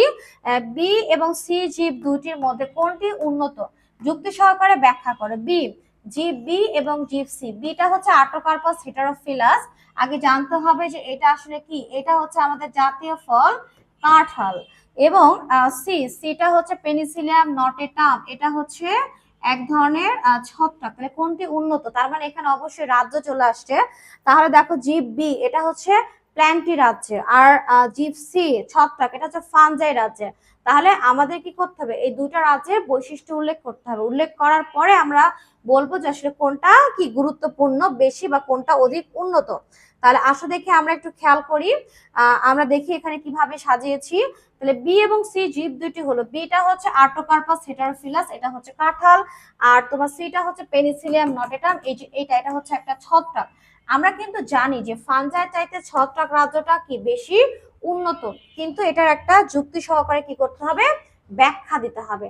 তাহলে আমরা আর্টোকার্পাস হেটারোফিলাস মানে কাঁঠালের আমরা সপক্ষে এখন যুক্তি দিই। কি কি বৈশিষ্ট্য আছে আমরা কিন্তু এটা জানি। প্রথমে আমরা কি লিখবো, এটা হচ্ছে প্রকৃত নিউক্লিয়াস যুক্ত, মানে এরা সুগঠিত নিউক্লিয়াস যুক্ত, এরা হচ্ছে সবাই প্রকৃতকোষী ইউক্যারিওটের মধ্যে রয়েছে এবং এরা প্ল্যান্টি রাজ্যের মধ্যে আছে। এবং কোষে তোমার সকল প্রকার কি থাকবে, সাইটোপ্লাজমে সকল প্রকার অঙ্গাণুই থাকবে এবং প্লাস্টিড থাকবে, ঠিক আছে। এবং মজার বিষয় হচ্ছে এদের যে কোষ প্রাচীর সেটা খুব পাতলা হবে এবং কোষ প্রাচীরটা কি নির্মিত হবে, কোষ প্রাচীরটা নির্মিত হবে সেলুলোজ নির্মিত, এই জন্য পাতলা। যেহেতু এদের কোষে প্লাস্টিড থাকবে, এদের কোষের মধ্যে প্লাস্টিড থাকবে, তাই এরা কিন্তু সালোক সংশ্লেষণ প্রক্রিয়ার মাধ্যমে নিজের খাদ্য নিজেই তৈরি করতে পারবে এবং এরা হবে স্বভোজী। উদ্ভিদের মধ্যে অধিকাংশই সপুষ্পক, মানে তারা ফুল দেয়, তবে কিছু কিছু অপুষ্পকও আছে এবং এদের দেহে উন্নত টিস্যুতন্ত্র বিদ্যমান, যেমন এদের ভাস্কুলার টিস্যু তন্ত্র আছে, এটা বেশ উন্নত এবং এটা পানি, খনিজ লবণ, খাদ্য পরিবহন করতে কি করে, হেল্প করে। এবং যৌন জনন প্রক্রিয়া ভিন্ন ধর্মী দুটি গ্যামেটের মিলনের মাধ্যমে বংশবৃদ্ধি হয়ে থাকে, যেটাকে আমরা কি বলছি, অ্যানাইসোগামাস, মানে দুইটা গ্যামেট আকার, আকৃতি, গঠনের দিক থেকে সম্পূর্ণ কি হবে, ভিন্ন হবে। ভিন্ন ধর্মী দুটি গ্যামেটের মিলনের মাধ্যমে এদের কি হবে, যৌন জনন সম্পন্ন হবে। এবং এদের মধ্যে অনেকে কি আছে, আর্কিগোনিয়াম বহন করে। আর্কিগোনিয়াম মানে হচ্ছে একটা স্ত্রী জনন অঙ্গ, যার ভেতরে ডিম্বাণু থাকবে, যেমন মশবর্গীয়, ফার্নবর্গীয় এবং নগ্নবীজীয় উদ্ভিদে এই আর্কিগোনিয়াম থাকে, তাই এরা হচ্ছে আর্কিগোনিয়েড। তাহলে আশা করি বুঝতে পেরেছো। এবার আমরা পড়বো ফানজাই রাজ্যের বৈশিষ্ট্য। ফানজাই রাজ্যের বৈশিষ্ট্যের মধ্যে এরাও ফার্স্ট বৈশিষ্ট্য মিল আছে, এরা হচ্ছে কি প্রকৃত কোষী, তার মানে এদের কোষে নিউক্লিয়াস যেটা সেটা হচ্ছে সুগঠিত নিউক্লিয়াস যুক্ত এবং কোষের মধ্যে সকল অঙ্গাণুই আছে, বাট এদের কিন্তু কোনো প্লাস্টিড নাই। প্লাস্টিড নেই বলে এরা নিজের খাদ্য নিজে তৈরি করতে পারে না। এরা হচ্ছে পরভোজী বা কখনো কখনো মৃত বস্তু থেকে পুষ্টি গ্রহণ করে, মৃতজীবী, বা কখনো কখনো অন্য কোনো জীবের সাথে ভালোবাসার সম্পর্ক তৈরি করে, মিলেমিশে থাকার সম্পর্ক তৈরি করে, যেটাকে আমরা কি বলছি, মিথজীবী। তবে এরা অধিকাংশই কি স্থলে বসবাস করে, তবে কিছু কিছু জলেও আছে। এবং এরা এক কোষে, বহু কোষেও আছে কিছু কিছু, এবং এদের সুতার মতন সরু মাইসেলিয়াম থাকে। আমি যদি একটা ছত্রাকের কথা কল্পনা করি, তাহলে দেখো এটার একেবারে সুতার মতন চলে যাবে, মূলের মতন কাজ করে, এগুলো হচ্ছে মাইসেলিয়াম। হ্যাঁ, মাইসেলিয়াম, এদের মাইসেলিয়াম আছে সুতার মতন, এবং মাইসেলিয়ামের কাজটা হচ্ছে তোমার মূলের মতন কাজ করবে। যেহেতু প্লাস্টিড নেই তাই এরা খাদ্য তৈরি করতে পারছে না, এটা হচ্ছে এদের একটা নেগেটিভ বিষয়। এবং এদের দেহে ভাস্কুলার টিস্যু তন্ত্র নেই, এটাও একটা নেগেটিভ বিষয়। হ্যাঁ, এরা খাদ্য তৈরি করতে পারে না, তাই শোষণ পদ্ধতিতে খাদ্য গ্রহণ করে। এবং এরা হচ্ছে হেটারোট্রফিক, অ্যানিমেলিয়া রাজ্যের জীব, এবং তোমার ফানজাই রাজ্যের জীব হচ্ছে হেটারোট্রফিক, নিজের খাদ্য নিজে তৈরি করতে পারে না। মনের রাজ্যের কিছু কিছু খাদ্য তৈরি করতে পারে, কিন্তু অধিকাংশই হচ্ছে হেটারোট্রফিক। ওকে, মাথা থাকবে। এবং এরা হ্যাপ্লয়েড স্পোর দিয়ে বংশবৃদ্ধি করে, এটা একটা অযৌন পদ্ধতি। হ্যাপ্লয়েড স্পোরটা কি, হ্যাপ্লয়েড স্পোরটা হচ্ছে, মনে করো এটা একটা ছত্রাক, এই ছত্রাকের দেহের ভেতরে তোমার কি তৈরি হচ্ছে, জনন অঙ্গ, এবং যেখান থেকে তোমার কি তৈরি হচ্ছে, স্পোর, এবং এই স্পোরটা মাটিতে পড়ে অঙ্কুরোদ্গম করে ছোট ছোট ছত্রাক তৈরি করছে। তাহলে হ্যাপ্লয়েড স্পোর, এটা হচ্ছে এন সংখ্যক ক্রোমোজোম বহন করে। তাহলে এদের হ্যাপ্লয়েড স্পোরের মাধ্যমে কি হয়, বংশবৃদ্ধি হয়ে থাকে। এদের দেহকে কিন্তু আমরা কখনোই মূল কাণ্ড পাতায় বিভক্ত করতে পারি না, যেটা আমরা উদ্ভিদের দেহকে পারতাম। এবং এদের কোষ প্রাচীরটা কি থাকবে, কাইটিন নির্মিত হবে। মানে আমরা যদি এটা হচ্ছে মধ্যপর্দা ধরি, তাহলে উদ্ভিদ কোষে মধ্যপর্দার উভয় পাশে কি থাকবে, শুধুমাত্র তোমার প্রাইমারি প্রাচীর থাকবে। কিন্তু এদের ক্ষেত্রে যদি আমরা মধ্যপর্দা উভয় পাশে আমরা প্রাইমারি প্রাচীর ধরি, তাহলে কি হবে বলতো, প্রাইমারি প্রাচীরের উভয় পাশে আবার 3 স্তর বিশিষ্ট সেকেন্ডারি প্রাচীর তৈরি হবে, কাইটিন যুক্ত। এবং তখন এই প্রাচীরটা আগের চাইতে অনেক বেশি কি হয়ে যাবে, পুরু হয়ে যাবে। হ্যাঁ, এটার কারণে এদের কোষ প্রাচীরটা কাইটিন নির্মিত হবে এবং বেশ পুরু হবে। তাহলে দেখো আমরা বেশ কিছু বৈশিষ্ট্য পেলাম প্ল্যান্টীয় রাজ্যের মধ্যে, যেমন উন্নত টিস্যু তন্ত্র রয়েছে, বিশেষ করে ভাস্কুলার টিস্যু তন্ত্র, তারপর নিজের খাদ্য নিজে তৈরি করতে পারে। এই বৈশিষ্ট্যগুলোর কারণে আমরা কি বলবো, প্ল্যান্টীয় রাজ্যের জীব হচ্ছে উন্নত, কার চাইতে, ফানজাই রাজ্যের জীবের চাইতে। তাহলে আশা করছি এই প্রশ্নটা আমরা পেরে গেছি। আমরা 3 নাম্বার সিকিউটা পড়বো, এটা পড়লে আমাদের কিন্তু এই চ্যাপ্টারের সিকিউটা শেষ হয়ে যাবে। ক্রিয়েটিভ। বিশ্বে প্রথমবারের মতো বাংলাদেশের জাতীয় মাছের পূর্ণাঙ্গ জীবন রহস্য উন্মোচন করেছেন বাংলাদেশের কৃষি বিশ্ববিদ্যালয়ের একদল গবেষক। বায়ো ইনফরমেটিক্স কাকে বলে এটা আমরা পড়ে ফেলেছি। মানুষকে প্রাইমেট বর্গের প্রাণী কেন বলা হয় এটা আমরা পড়ে ফেলেছি। তাহলে উদ্দীপকের নমুনা জীবের নামকরণ করো। তাহলে উদ্দীপকের যে নমুনা জীবটা সেটা হচ্ছে জাতীয় মাছ।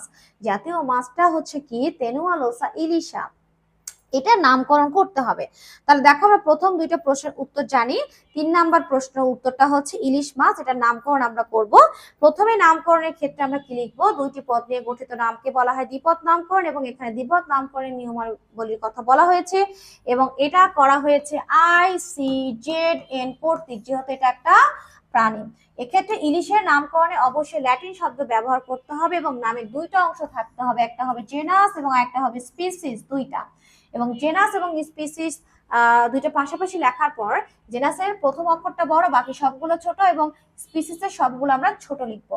এবং এই নামটাকে অনন্য হতে হবে, যেমন এই নামটা দিয়ে ইলিশ, রুই, কাতলা, মৃগেল, কালীবাউ সবকিছুকে বুঝাবে তা হবে না। তেনুয়া লোসা ইলিশা মানে শুধু ইলিশকে বোঝানো হবে, এবং এই নামটা অন্য কারো ক্ষেত্রে ব্যবহারের কোনো অনুমতি নেই। তারপরে আমরা কি দেখছি দেখো, ইলিশের বৈজ্ঞানিক নাম মুদ্রণের সময় অবশ্যই আমরা ইটালিক ফর্মে লিখবো। ইটালিক ফর্ম মানে হচ্ছে এটা একটু করে বাঁকায় দিতে হবে, ইটালিক ফর্মে। এবং ছাপার ক্ষেত্রে এটা আমরা কি করবো, বোল্ড অক্ষরে লিখবো। এবং হাতে লিখলে নিচে নিচে আমরা কি করবো, আলাদা দাগ দিব। এরপর আমরা কি করব, যিনি নামকরণটা করেছেন আমরা নামের শেষে তার নামের প্রথম অক্ষরটা দিয়ে দিব। যেমন এইস, এইস মানে হচ্ছে হেমিংটন, হেমিংটনের নামের সংক্ষিপ্ত রূপটাকে আমরা দিয়ে দিয়েছি। মনে করো এই যে ইলিশ মাছের নামকরণ করেছেন, এক্ষেত্রে অনেকজন বিজ্ঞানী নামকরণ করতে পারেন, কিন্তু যিনি প্রথম নাম দিবেন তার নামটাকে আমরা কি করব, গ্র্যান্টেড করব। তাহলে আশা করছি ইলিশ মাছের নামকরণটা তোমরা সবাই বুঝতে পেরেছো। দ্বিপদ নামকরণের কথা এখানে বলা হয়েছে। ঘ নাম্বার প্রশ্ন কি বলছে, উদ্দীপকের জীবটির কোষের সাথে, মানে এটা তো প্রকৃত কোষী, যেহেতু ইলিশ মাছ এটা হচ্ছে ইউক্যারিওটের মধ্যে আছে, সাথে আদি কোষের বিভিন্ন বৈশিষ্ট্যের ভিন্নতা রয়েছে। আদি কোষের মানে হচ্ছে প্রোক্যারিওট জীবের, তাহলে সেগুলোকে বিশ্লেষণ করতে হবে। তার মানে আদি কোষ আর প্রকৃত কোষের মধ্যে তুলনামূলক আলোচনা করতে হবে, পার্থক্য লিখতে হবে। ঠিক আছে, আশা করি তোমরা বুঝতে পেরেছো। তাহলে ইলিশ মাছ হচ্ছে প্রকৃত কোষী, আর প্রকৃত কোষের সাথে আদি কোষের বিভিন্ন বৈশিষ্ট্যের ভিন্নতা আছে। আমরা এখানে ডিফারেন্সটা দিয়ে দিব। ফার্স্টে আমরা দেখো এখানে কিন্তু সুন্দর করে লিখে ফেলেছি যে আদি কোষে কোনো সুগঠিত নিউক্লিয়াস থাকবে না। আমরা জানি যে আমরা যদি একটা আদি কোষের কথা কল্পনা করি, তাহলে আদি কোষে আমরা শুধুমাত্র কি দেখতে পারবো, সাইটোপ্লাজমে ক্রোমাটিন তন্তুটা ছড়িয়ে ছিটে আছে। কিন্তু আমরা যদি প্রকৃত কোষের কথা বলি, তাহলে একটা প্রকৃত যদি কোষের কথা আমরা চলে আসি, তাহলে প্রকৃত কোষে আমরা কি দেখতে পাবো, আমরা নিউক্লিয়াস দেখতে পাবো, এবং নিউক্লিয়াসের ভেতরে আমরা কি দেখতে পাবো, নিউক্লিওলাস দেখতে পাবো, এবং ক্রোমাটিন তন্তু তো দেখতেই পাবো, এই যে ক্রোমাটিন তন্তু, এবং নিউক্লিওপ্লাজম দেখতে পাবো। তাহলে দেখো দুইটা কিন্তু আলাদা। তাহলে যার নিউক্লিয়াসটা সুগঠিত নয় সেটা হচ্ছে আদিকোষী, আর যার সুগঠিত সেটা হচ্ছে প্রকৃত কোষী।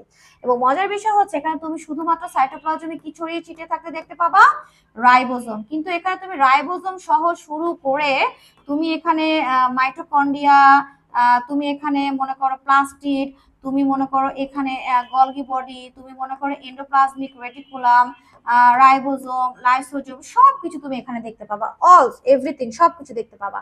দেখো আদিকোষে কিন্তু ক্রোমাটিন তন্তুটা কি হবে না, আদিকোষে যেহেতু ক্রোমাটিন তন্তু আমরা দেখতে পাচ্ছি, এই ক্রোমাটিন তন্তুটা কিন্তু কোনো হিস্টোন প্রোটিন যেটা আছে, হিস্টোন প্রোটিন, এই প্রোটিনটা হচ্ছে ক্রোমোজোমের মূল গাঠনিক উপাদান, এটা কিন্তু অ্যাবসেন্ট থাকবে, এই জন্য এটা প্রকৃত ক্রোমোজোম গঠন করবে না।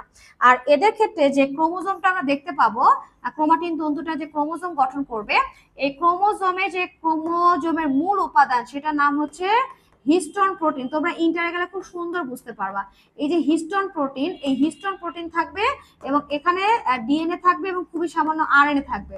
এবং এই যে হিস্টোন প্রোটিন আছে বলে এদের ক্রোমোজোমটা হচ্ছে সুগঠিত।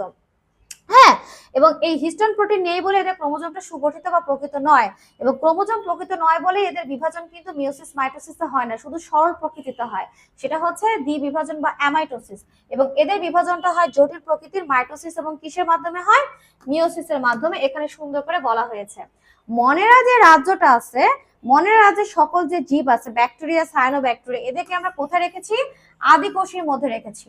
আর প্রোটিস্টা, ফাঞ্জাই, প্ল্যান্টি এবং অ্যানিমেলে সবাইকে আমরা কোথায় রেখেছি, প্রকৃত কোষের মধ্যে রেখেছি। তাহলে কিন্তু এই যে প্রকৃত কোষী এবং আদিকোষীর ক্ষেত্রে আদিকোষীর সংখ্যা কিন্তু কম হয়ে যাচ্ছে, প্রকৃত কোষীর সংখ্যা কিন্তু কি হয়ে যাচ্ছে, বেশি হয়ে যাচ্ছে। তাহলে দেখো আশা করছি তোমরা বুঝতে পেরেছে, উপরোক্ত বিষয়গুলোই হচ্ছে আদিকোষের সাথে প্রকৃত কোষের বৈশিষ্ট্যের সুস্পষ্ট ভিন্নতা। তাহলে দেখো আমরা কিন্তু জ্ঞানমূলক, অনুধাবনমূলক প্রশ্ন এবং সিকিউটা আমরা প্র্যাকটিস করে ফেলেছি, এবং বিশ্বাস করো তুমি এইগুলো থেকেই প্রশ্নটা পেয়ে যাবা। এবার আমরা চমকপ্রদ জিনিস, মোস্ট ইম্পর্টেন্ট টপিক নিয়ে আলোচনা করব, সেটা হচ্ছে এমসিকিউ, এবং আমি যে কয়টা এমসিকিউ তোমাদের জন্য ফিক্সড করেছি এই চ্যাপ্টার থেকে, তোমরা শুধু এই ক্লাসটাই করবে, এই এমসিকিউ গুলোই করে যাবা। এখান থেকে যদি 5টা এমসিকিউ আসে তুমি 5টাই কমন পাবে ইনশাল্লাহ, একটা যদি আসে তুমি একটাই কমন পাবে ইনশাল্লাহ, ঠিক আছে? তাহলে আমরা এমসিকিউ পার্ট একটু তাই দেখো, আমরা প্রথম যে এমসিকিউটা পেয়েছি, জীবের রেচন কোন শাখার আলোচ্য বিষয়? রেচন, রেচন, রেচন মানে হচ্ছে শরীরের ভেতরে বিভিন্ন ক্রিয়া বিক্রিয়া, তার একটা অংশ, সেটা হচ্ছে রেচন। তাহলে রেচন নিয়ে আলোচনা করা হয়, অঙ্গ সংস্থান বিদ্যা হবে না, অঙ্গ নিয়ে আলোচনা করা, টিস্যুতন্ত্রে টিস্যু নিয়ে আলোচনা করা, কোষ বিদ্যায় কোষ, তাহলে শারীরবিদ্যা বা ফিজিওলজি। তাহলে আশা করছি তোমরা অ্যান্সারটা বুঝতে পেরেছো। 2 নাম্বার, জীবদের বিভিন্ন অঙ্গ প্রত্যঙ্গের জৈব রাসায়নিক কার্যাবলী নিচের কোনটি আলোচ্য বিষয়? এটা দেখো, অঙ্গ প্রত্যঙ্গের মধ্যে যে জৈব রাসায়নিক কার্যাবলী, যেমন শ্বসন হতে পারে, রেচন হতে পারে, সালোক সংশ্লেষণ হতে পারে, সেটাকে আমরা কি বলবো? সেটাকে আমরা বলবো ফিজিওলজি। তাহলে কিন্তু আমরা এটার অ্যান্সারটা পেয়ে গেছি। জীবদেহে হরমোন নিয়ে আলোচনা করা হয় কোন শাখায়? হরমোন নিয়ে আলোচনা করা হয় কোন শাখায়? আমরা জানি যে এন্ডোক্রাইনোলজিতে হরমোন নিয়ে আলোচনা করা হয়। জীববিজ্ঞানের জনক কে? আমরা জানি জীববিজ্ঞানের জনক হচ্ছেন অ্যারিস্টটল, এবং অ্যারিস্টটল কে ছিলেন? একজন দার্শনিক ছিলেন, তাই না? আমরা পড়েছি কিন্তু। কোনটি ভৌত জীববিজ্ঞানের অন্তর্ভুক্ত? আমি তোমাদেরকে আগেই বলেছি, ভৌত জীববিজ্ঞানের শাখাগুলো এবং ফলিত জীববিজ্ঞানের শাখাগুলোকে একটু মুখস্থ করতে হবে। বুদ্ধিমত্তার সাথে তুমি যে কোনো একটা শাখা মুখস্থ করো। যেমন ভৌত জীববিজ্ঞানের যে শাখাগুলো আছে, morphology, cytology, histology, taxonomy, physiology, genetics, ecology, evolution, হ্যাঁ, এগুলো তোমরা খুব ভালো করে পড়ে ফেলবে, তাহলে অপরটা এমনি পারবা। এখানে কি বলছে? কোনটি ভৌত জীববিজ্ঞানের অন্তর্ভুক্ত? মরফোলজি, ব্যাটামোলজি, প্ল্যাকন্টোলজি এবং বায়োকেমিস্ট্রি। আমরা জানি যে মরফোলজিটা হচ্ছে জীববিজ্ঞানের ভৌত শাখার মধ্যে রয়েছে। জীববিজ্ঞানের কোন শাখায় কোষের গঠন ও কার্যাবলী নিয়ে আলোচনা করা হয়? কোষের কথা বলা হয়েছে, তাহলে অবশ্যই এটা হবে সাইটোলজি। জীব ও প্রকৃতির আন্তঃসম্পর্ক নিয়ে জীববিজ্ঞানে কোন শাখায় আলোচনা করা হয়? আন্তঃসম্পর্ক, এখানে জীব ভূগোল তো হবে না, পরিবেশ বিদ্যা হবে না, তাহলে আমরা জানি যে ইকোলজি, ইকোলজিতে তোমার জীব ও প্রকৃতির আন্তঃসম্পর্ক নিয়ে আলোচনা করা হয়। টিস্যু সমূহের গঠন কোন শাখার আলোচনা করা হয়? টিস্যু, হিস্টোলজিতে আমাদের টিস্যু নিয়ে আলোচনা করা হবে। জীবদেহের শ্বসন, রেচন ইত্যাদি সম্পর্কিত বিজ্ঞান কোনটা? বারবারই কিন্তু প্রশ্নটা আসছে, তার মানে এটা মোস্ট ইম্পর্টেন্ট একটা প্রশ্ন। এটা হচ্ছে শারীরবিদ্যা। শারীরবিদ্যার আলোচ্য বিষয় কোনটি? জীবের বিবর্তন না, ভূগোল, ভ্রূণের বিকাশ না, এটা হচ্ছে ইমব্রিওলজি, টিস্যুর বিন্যাস, এটা হিস্টোলজি, তাহলে সালোক সংশ্লেষণ। জীববিজ্ঞানের কোন শাখায় যোগ্যতমের টিকে থাকা নিয়ে আলোচনা করা হয়? যোগ্যতমের টিকে নিয়ে আলোচনা করা হয়, সেটা হচ্ছে ইভলিউশন, বিবর্তন বিদ্যা। কোনটির সাথে এন্ডোক্রাইনোলজি সম্পর্কযুক্ত? অবশ্যই হরমোন। আমরা একটু আগে বললাম যে হরমোন নিয়ে যে শাখা আলোচনা করব সেটাকে আমরা কি বলছি? এন্ডোক্রাইনোলজি। নিচের কোনটিতে প্রাণের বিকাশ নিয়ে আলোচনা করা হয়? প্রাণের বিকাশ নিয়ে আলোচনা করা হয়। অনেকে ভুল করে যে প্রাণ রসায়ন দিবা, এটা কিন্তু না, এটা হবে না, এটা হচ্ছে বিবর্তন বিদ্যা বা ইভলিউশন। জীবজগৎ সম্পর্কে সহজ এবং সুশৃঙ্খলভাবে জানতে সাহায্য করে নিচের কোনটা? অবশ্যই এটা আমাদের অ্যান্সারটা হবে কি? ট্যাক্সোনমি। এন্টোমোলজি হবে না, ফিজিওলজি হবে না, জেনেটিক্সও হবে না। কোনটি সঠিক? মানে এখানে দেখো, কীটতত্ত্ব, এখানে কি পরজীবী নিয়ে আলোচনা করা হয় না, এখানে কীটদের নিয়ে আলোচনা করা হয়। হিস্টোলজি, টিস্যু, এটাও হবে না, কারণ হিস্টোলজিতে টিস্যু নিয়ে আলোচনা করা হয়। অণুজীব বিদ্যা, কৃমি, শারীরবিদ্যা, রেচন, তাহলে অণুজীব বিদ্যা, কৃমি নিয়ে আলোচনা করা হবে না, অণুজীব বিদ্যাতে তোমার অণুজীব নিয়ে আলোচনা করা হবে, তাহলে এটা অ্যান্সার হচ্ছে শারীরবিদ্যা, এখানে আমরা রেচন নিয়ে আলোচনা করবো, এটা সঠিক। নিচের কোনটি ফলিত জীববিজ্ঞানের শাখা? তাহলে তুমি যদি ভৌত জীববিজ্ঞানের শাখাগুলো পারো, ফলিত জীববিজ্ঞানের শাখা কিন্তু তুমি এমনি পারবা। তাহলে দেখো এখানে কি আছে? হিস্টোলজি, এটা হচ্ছে ভৌত, ভ্রূণ, এটাও ভৌত, বংশগতিবিদ্যা, এটাও ভৌত, তাহলে সমুদ্র বিজ্ঞান, এটা হচ্ছে ফলিত জীববিজ্ঞানের শাখা। ফলিত জীববিজ্ঞানের শাখা কোনটি? আরো একটা প্রশ্ন পেয়েছি। হিস্টোলজি, এটা হচ্ছে ভৌত জীববিজ্ঞানের শাখা, ভ্রূণবিদ্যা, এটাও ফলিত জীববিজ্ঞানের শাখা, বাস্তুবিদ্যা, এটাও তাই। তাহলে আমরা অ্যান্সার কোনটা দিব? আমরা অ্যান্সার দিব কীট তত্ত্ব। অ্যান্সার কি দিব? কীট তত্ত্ব। ঔষধ শিল্প ও প্রযুক্তি বিষয়ক বিজ্ঞান কোনটা? মানে ওষুধ প্রযুক্তি, শিল্প ও প্রযুক্তি, অবশ্যই ফরেস্ট্রি, বায়োটেকনোলজি হবে না। তার মানে আমাদের জট পেকে যাবে হচ্ছে ফার্মাসি এবং মেডিকেল সায়েন্স নিয়ে। অ্যাকচুয়ালি মেডিকেল সায়েন্সে কিন্তু রোগ টোগ নিয়ে আলোচনা করা হয়, তাহলে এখানে ঔষধ শিল্প এবং প্রযুক্তি নিয়ে আলোচনা করা হবে আমাদের ফার্মাসিতে। কোথায় আলোচনা করা হবে? ফার্মাসি। ক্যারোলাস লিনিয়াস জীবজগৎকে কয়টি রাজ্যে ভাগ করেছেন? ক্যারোলাস লিনিয়াস হচ্ছেন তোমার শ্রেণীবিন্যাস বিদ্যার জনক, তারপর তোমার দ্বিপদ নামকরণের প্রবর্তক, হ্যাঁ, এবং ক্যালোলাস লিনিয়াস হচ্ছে সমস্ত জীবজগৎকে দুইটি রাজ্যে বিভক্ত করেন, একটা হচ্ছে উদ্ভিদ জগৎ আর একটা হচ্ছে প্রাণী জগৎ। জীবজগৎ সম্পর্কে সহজ এবং সুশৃঙ্খল ভাবে জানতে সাহায্য করবে কোনটা? ট্যাক্সোনমি। এটা অবশ্য আমাদের রিপিট প্রশ্ন। নিচের কোনটি প্রোক্যারিওটিক জীব? এখানে প্রোক্যারিওটিক কোনটা আর ইউক্যারিওটিক কোনটা তোমাকে আগে জানতে হবে। প্রোক্যারিওটিকের মধ্যে তোমার শুধুই আছে মনেরা রাজ্যের জীবগুলো, মানে বিভিন্ন ব্যাকটেরিয়া এবং সায়ানোব্যাকটেরিয়া। তাহলে কিন্তু আমরা পেয়ে গেছি নীলাভ, সবুজ শৈবাল বা সায়ানোব্যাকটেরিয়া, এবং এর মধ্যে নস্টক আছে তোমাদের বইয়ে। কোন অঙ্গাণুটি ব্যাকটেরিয়াতে উপস্থিত থাকে? ব্যাকটেরিয়াতে যেহেতু এটা আদি কোষী, তাই মাইটোকন্ড্রিয়া থাকবে না, এন্ডোপ্লাজমিক রেটিকুলাম থাকবে না, প্লাস্টিড থাকবে না, যেটা থাকবে সেটা হচ্ছে রাইবোজোম। নস্টক কোন রাজ্যের জীব? দেখো তোমাদের মনের রাজ্যে এরকম একটা পিকচার দেওয়া আছে না, এই যে এরকম একটা পিকচার, এটা হচ্ছে সায়ানোব্যাকটেরিয়া, নীলাভ, সবুজ শৈবাল, এবং এটাই হচ্ছে নস্টক, যার একটা স্পেশাল বৈশিষ্ট্য আছে, খাদ্য তৈরি করতে পারে। নস্টক কোন রাজ্যের অন্তর্ভুক্ত? আমরা কি পড়ছি? মনের রাজ্যের অন্তর্ভুক্ত। নীলাভ, সবুজ শৈবাল কোন রাজ্যের অন্তর্ভুক্ত? দেখো এখানে কিন্তু একই রকম প্রশ্ন, মনেরা। প্রোটিস্টা রাজ্যের অন্তর্ভুক্ত জীব কোনটি? প্রোটিস্টা হচ্ছে তোমার যার মধ্যে বিভিন্ন তোমার শৈবাল আছে, অ্যামিবা, প্যারামেসিয়াম, এগুলো আছে, ম্যালেরিয়া জীবাণু। তাহলে প্রোটিস্টা রাজ্যের মধ্যে তো ব্যাকটেরিয়া হবে না। ইস্ট তো ফাঞ্জাই রাজ্যের মধ্যে, পেনিসিলিয়াম ফাঞ্জাই রাজ্যের মধ্যে, তাহলে প্যারামেসিয়াম এটা হচ্ছে প্রোটিস্টা রাজ্যের জীব। ব্যাকটেরিয়ার রাজ্য কোনটি? আমরা পড়েছি সমস্ত ব্যাকটেরিয়া এবং তোমার সায়ানোব্যাকটেরিয়া কোন রাজ্যে থাকবে? মনের রাজ্যে। তাহলে কিন্তু আমাদের এটা आंसर ঠিক আছে। ডায়াটম কোন রাজ্যের জীব? ডায়াটমে তোমাদের একটা সুন্দর পিকচার আছে তোমাদের বই, দেখো তোমাদের বই যে সুন্দর এরকম ধরনের একটা পিকচার দেওয়া আছে না, এই যে ডায়াটমের এরকম একটা পিকচার দেওয়া আছে, ঠিক আছে, এটা হচ্ছে ডায়াটমের একটা পিকচার, নেভিকুলা এক ধরনের শৈবাল। ডায়াটম কোন রাজ্যের অন্তর্ভুক্ত?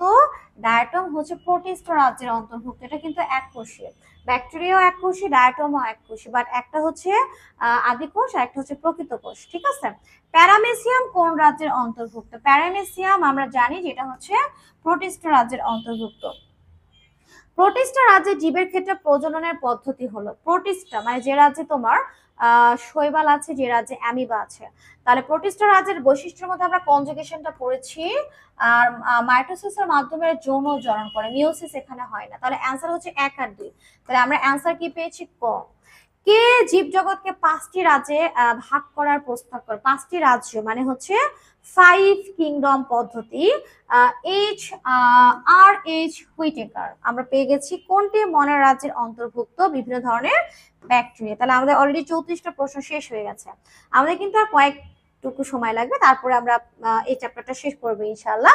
কোনটি মনের রাজ্যের জীব? দেখো আমরা কিন্তু পারছি, প্রশ্নগুলো খুবই রিলেটিভ, একটার সাথে একটা রিলেশন আছে। কনজুগেশনের মাধ্যমে কোন জীবের যৌন জনন ঘটে? এটা আমরা পড়েছি, এটা হচ্ছে শৈবাল, একটু আগে পড়ে ফেলেছি। ভ্রূণবিদ্যায় আলোচনার বিষয় হলো ভ্রূণ। ভ্রূণবিদ্যায় কোন জিনিসটা নিয়ে আলোচনা করা হয়? পৃথিবীতে প্রাণের বিকাশ, না এটা ভ্রূণবিদ্যা আলোচনার বিষয় নয়। জননকোষের উৎপত্তি এবং ভ্রূণের পরিস্ফুটন। তাহলে অ্যান্সারটা হচ্ছে গ। হ্যাপ্লয়েড রেণু উৎপন্ন হয় কোনটিতে? হ্যাপ্লয়েড স্পোর আমরা কিন্তু একটু আগে পড়েছি, তাই না? হ্যাপ্লয়েড স্পোর, এই যে দেখে নিশ্চয়ই বুঝতে পেরেছো, হ্যাপ্লয়েড স্পোর এটা হচ্ছে তোমার মাশরুম। হ্যাপ্লয়েড রেণু উৎপন্ন হয় কোনটিতে? আমরা কি পড়বো? মাশরুম মানে ছত্রাক। নিচের কোনটি দেহ মাইসিলিয়াম দ্বারা গঠিত? মাইসিলিয়ামটা কি বলো দেখি? এই যে মাইসিলিয়ামটা, এই যে তোমার চুলের মতন যেটা হয়, আবাদ মাদুম থেকে পুষ্টি গ্রহণ করবে। তাহলে প্যারামেসিয়াম তো হবে না, ডায়াটম তো হবে না, মাশরুম, অবশ্যই মাশরুম। কোনটি পেনিসিলাম এর কোষ প্রাচীর তৈরি করে? আমরা পড়েছি যে পেনিসিলামের কোষ প্রাচীরটা অবশ্যই অনেক বেশি পুরু হয় এবং যেখানে কি থাকে? কাইটিন নামক একটা জটিল পলিস্যাকারাইড শর্করা। ফানজাই রাজ্যের জীব কোনটি? Fungi mushroom fungi. এটা কোনটির কোষ প্রাচীর কাইটিন দিয়ে গঠিত? ইস্টের কোষ প্রাচীর, ডায়াটম, প্যারামেসিয়াম নাকি ব্যাকটেরিয়া? তাহলে এটার অ্যান্সার হচ্ছে ইস্ট। ফানজাই সম্পর্কে সঠিক তথ্য হলো, একটু ভেবে ভেবে কিন্তু তোমাকে অ্যান্সার করতে হবে। খাদ্য গ্রহণ শোষণ পদ্ধতিতে ঘটে, এটা ঠিক আছে। ক্লোরোপ্লাস্ট অনুপস্থিত, ঠিক আছে। হ্যাপ্লয়েড স্পোর দিয়ে বংশবৃদ্ধি করে, ঠিক আছে। আগে তোমরা সুন্দর করে দেখে দেখে নিবা, তারপরে কিন্তু অ্যান্সার করবো, অবশ্যই ঠিক আছে। তাহলে অ্যান্সার হবে 4। কোনটির কোষ প্রাচীর কাইটিন দিয়ে গঠিত? এটা অ্যামিবা তো হবেই না, ডায়াটম হবে না, প্যারামেসিয়াম হবে না, তাহলে অ্যান্সার কোনটা হচ্ছে? পেনিসিলিয়াম। এখন যে প্রশ্নটা পেয়েছি দেখো, একটা ছোট্ট উদ্দীপক আছে, পিকচার দিয়ে এরকম প্রশ্ন তোমরা পাবা, নিচের উদ্দীপকের আলোকে প্রশ্নের উত্তর দাও। একটা ছোট্ট ছত্রাকের পিকচার দেখানো হয়েছে, তাই না? এটা কিন্তু আগে জানতে হবে যেটা হচ্ছে একটা ছত্রাকের পিকচার, এবং এটা হচ্ছে খুব নিম্ন শ্রেণীর জীব যাদের ক্রোমোজোম সংখ্যা হচ্ছে n। চিত্রে জীবটির কোষ বিভাজন কিভাবে ঘটে? এখানে কিন্তু প্রশ্নটার মধ্যে একটু কনফিউশন কাজ করছে। প্রথমত এখানে কনজুগেশন হবে না এবং দ্বিবিভাজন হবে না, তাহলে অ্যান্সার হচ্ছে মিওসিস অথবা মাইটোসিস। যদি বলা হয় যে জীবটির দেহ গঠনের জন্য কোন কোষ বিভাজন ঘটে, তাহলে কিন্তু হবে মাইটোসিস। আর যদি বলে হ্যাপ্লয়েড স্পোর তৈরি হয় কিসের মাধ্যমে, তখন কিন্তু হবে মিওসিস। ক্লিয়ার? বিষয়টা বুঝতে পেরেছো? তাহলে আসলে এখানে উত্তরটা যে কি হবে এটা প্রশ্নটাতে ক্লিয়ার করে দেওয়া নাই। বাট যদি শুধু শুধু আসে যে চিত্রে জীবটির কোষ বিভাজন কিভাবে ঘটে, দেহ কোষের কথা উল্লেখ করলে দেহ গঠন যদি বলে যে দেহের বিভাজন, দেহ গঠন, তখন কিন্তু এটা কি হবে? মাইটোসিস হবে। আর যদি স্পোর তৈরির কথা বলে তখন আমরা কি বলবো? মিওসিস অবশ্যই উল্লেখ করা থাকবে। চিত্রে জীবটির বৈশিষ্ট্য, জীবটির বৈশিষ্ট্য যে নিউক্লিয়াস সুগঠিত, হ্যাঁ এরা তো প্রকৃত কোষী। ক্লোরোপ্লাস্ট অনুপস্থিত, আমরা জানি খাদ্য তৈরি করতে পারে না সেই জন্য, এবং শোষণ পদ্ধতিতে খাদ্য গ্রহণ করে। তাহলে অ্যান্সার তিনটাই, তাহলে আমাদের অ্যান্সার কিন্তু তিনটাই।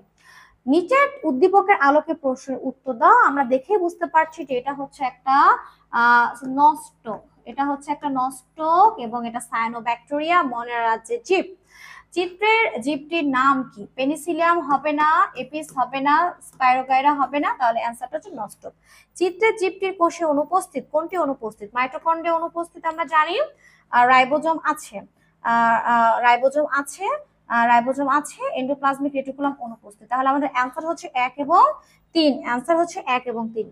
জীবজগৎকে 6টি রাজ্যে ভাগ করেন কোন বিজ্ঞানী? Thomas Gabriel Smith. তিনি জীবজগৎকে কয়টি রাজ্যে ভাগ করেছিলেন? 6টি রাজ্যে। তিনি প্রোটিস্টাকে 2টি ভাগে ভাগ করেছিলেন। প্রোটিস্টাকে তিনি 2টি ভাগে ভাগ করেছিলেন, একটা হচ্ছে ক্রোমিস্টা, ক্রোমিস্টা, এবং আরেকটা হচ্ছে প্রোটোজোয়া, প্রোটোজোয়া, ঠিক আছে? প্রথমটা মনে রাখ, তারপরে প্রোটিস্টাকে 2টা ভাগ করেছিল এবং বাকি সবগুলো ঠিক ছিল। উদ্দীপকের আলোকে প্রশ্নের উত্তর দাও। এখানে একটা উদ্দীপক আছে, নিবিড় একটি বড় গাছের নিচে ছাতার মতন ছোট ছোট কিছু জীব দেখতে পায়। ছাতার মতন, তার মানে এটা হচ্ছে ছত্রাক। উদ্দীপকের জীবটি কোন রাজ্যের? এই যে ছত্রাক, এটা হচ্ছে তোমার মনেরা হবে না, ফানজাই রাজ্যের অন্তর্ভুক্ত। তাহলে কোন রাজ্যের? ফানজাই। উদ্দীপকের জীবটি মৃত জীবদের উপরে জন্মে ভিন্নধর্মী গ্যামিটের মিলনে বংশবৃদ্ধি করে না, এটা না, কাইটে নির্মিত কোষপ্রাচীর দ্বারা গঠিত। তাহলে এইটা, তাহলে অ্যান্সার হচ্ছে 1 আর 3, তাহলে অ্যান্সার হচ্ছে খ। দেখো এখানে কিন্তু এরা স্পোরের মাধ্যমে বংশবৃদ্ধি করে, এরা যে বংশবৃদ্ধি করে সেটা হচ্ছে স্পোরের মাধ্যমে। তাহলে আমাদের অ্যান্সার কিন্তু হবে কি 1 আর 3। খুব ভেবে ভেবে অ্যান্সার করবা, ঠিক আছে? নিচের উদ্দীপকের আলোকে প্রশ্নের উত্তর দাও। এখানে আমরা দেখতে পাচ্ছি এ যেটা, সেটা হচ্ছে অ্যামিবা এবং এটা প্রোটিস্টা রাজ্যের অন্তর্ভুক্ত, এবং বি যেটা সেটা হচ্ছে একটা ছত্রাক এবং ফানজাই রাজ্যের অন্তর্ভুক্ত। চিত্র এ এর ক্ষেত্রে দেখা যায় প্রোটিস্টা রাজ্যের যে জীব, কোষ বিভাজনের মাধ্যমে প্রজনন ঘটে, ক্রোমাটিন বস্তুতে ডিএনএ এবং আরএনএ থাকে, ক্লোরোপ্লাস্ট অনুপস্থিত। তাহলে অ্যান্সার এটা এবং এটা হবে। তাহলে অ্যান্সার হচ্ছে 1 এবং 2, 1 নাম্বারের। আর পরে দেখো কোনটি ইস্ট ও ব্যাকটেরিয়ার ক্ষেত্রে প্রযোজ্য, মানে ইস্টের ক্ষেত্রে প্রযোজ্য। বৈশিষ্ট্যটা ইস্টের মধ্যেও আছে আবার ব্যাকটেরিয়ার মধ্যেও আছে। যেমন দ্বিবিভাজন 2টার মধ্যে নেই, নিউক্লিয়াস আছে এটাও 2টার মধ্যে নেই, উন্নত টিস্যুতন্ত্র এটাও না। তাহলে এটার মধ্যে 2টার মধ্যে মিল হচ্ছে, এরা 2টাই হচ্ছে এককোষী। কোনটি আর্কিগোনিয়েট? আর্কিগোনিয়েট মানে হচ্ছে যাদের আর্কিগোনিয়াম থাকবে, এটা প্ল্যান্টি রাজ্যের বৈশিষ্ট্য। যেহেতু এখানে প্ল্যান্টি রাজ্যের বৈশিষ্ট্যের মধ্যে আর্টোকার্পাস আছে, তাই অ্যান্সারটা হচ্ছে আর্টোকার্পাস মানে কাঁঠাল, ঠিক আছে? যদিও আমরা জানি যে কাঁঠাল আবৃত বীজ, এদের কোনো আর্কিগোনিয়াম নাই, কিন্তু তোমাদের বই হিসেবে অ্যান্সারটা কিন্তু আর্টোকার্পাস। বড় হলে বিষয়টা ক্লিয়ার হয়ে যাবে ইনশাআল্লাহ। কোনটি সুপার কিংডম? আমরা জানি যে সুপার কিংডম হচ্ছে 2টা, একটা হচ্ছে সুপার কিংডম 1 প্রোক্যারিওটা, একটা হচ্ছে সুপার কিংডম 2 ইউক্যারিওটা। তাহলে এটা হচ্ছে Monera kingdom, plantae kingdom, protista kingdom. তাহলে অ্যান্সার হচ্ছে প্রোক্যারিওটা। অ্যান্সার কি? প্রোক্যারিওটা, এটা সুপার কিংডম 1। রাজ্য ফানজাই ও রাজ্য প্ল্যান্টি এর সাদৃশ্য হলো, 2টার মধ্যে কি মিল আছে? 2টার মধ্যে মিল হচ্ছে কি স্পোর দিয়ে বংশবৃদ্ধি করে, নিউক্লিয়াস সুগঠিত, কোষ প্রাচীর উপস্থিত। তাহলে আমাদের ফানজাই এবং রাজ্য প্ল্যান্টি এর মধ্যে সাদৃশ্য হচ্ছে নিউক্লিয়াস সুগঠিত, কোষে কোষ প্রাচীর আছে। তাহলে অ্যান্সারটা হচ্ছে 2 আর 3, কোষ নিউক্লিয়াস সুগঠিত, কোষে কোষ প্রাচীর আছে। তাহলে অ্যান্সারটা হচ্ছে গ। কোন রাজ্যের জীবের দেহে জটিল টিস্যুতন্ত্র থাকে? জটিল টিস্যুতন্ত্র প্রোটিস্টার দেহে থাকে না, ফানজাই থাকে না, মনেরা থাকে না, তাহলে জটিল টিস্যুতন্ত্র থাকে কোথায়? অ্যানিমেলিয়া রাজ্যের জীবের দেহে। মানুষকে হেটারোট্রফিক কেন বলা হয়? কারণ মানুষ নিজের খাদ্য নিজে তৈরি করতে পারে না, এবং এর কারণ হচ্ছে তাদের কোনো কি নেই, কোষে কোনো প্লাস্টিড নেই। অ্যানিমেলিয়া রাজ্যের বৈশিষ্ট্য কোনটি? এরা আর্কিগোনিয়েট হবে না, যৌন এবং অযৌন জননের মাধ্যমে বংশবৃদ্ধি করে না, এটা শুধু যৌন জনন হয়। দেহে সরল টিস্যুতন্ত্র বিদ্যমান, জটিল টিস্যুতন্ত্র ভ্রূণীয় স্তর সৃষ্টি হয়। তাহলে আমাদের অ্যান্সারটা হচ্ছে 3, ভ্রূণীয় স্তর সৃষ্টি হয়। কোনটি জীব ও জ্বরের মধ্যবর্তী অবস্থা? এটা হচ্ছে ভাইরাস। ভাইরাস জীব নয়, জড়ও নয়, জীবের কিছু বৈশিষ্ট্য বহন করে, আবার জ্বরের কিছু বৈশিষ্ট্য বহন করে। এই জন্য এটাকে আমরা কি বলি? জীব এবং জ্বরের মধ্যবর্তী সেতু বন্ধন রচনাকারী সত্তা। মানুষের শ্রেণীবিন্যাসের সঠিক ক্রম কোনটি? শ্রেণীবিন্যাসের ক্ষেত্রে আমাদের জানতে হবে, প্রথমে থাকবে তোমার হচ্ছে কিংডম, হ্যাঁ, তারপরে হচ্ছে ফাইলাম, ফাইলাম, ফাইলাম, ক্লাস,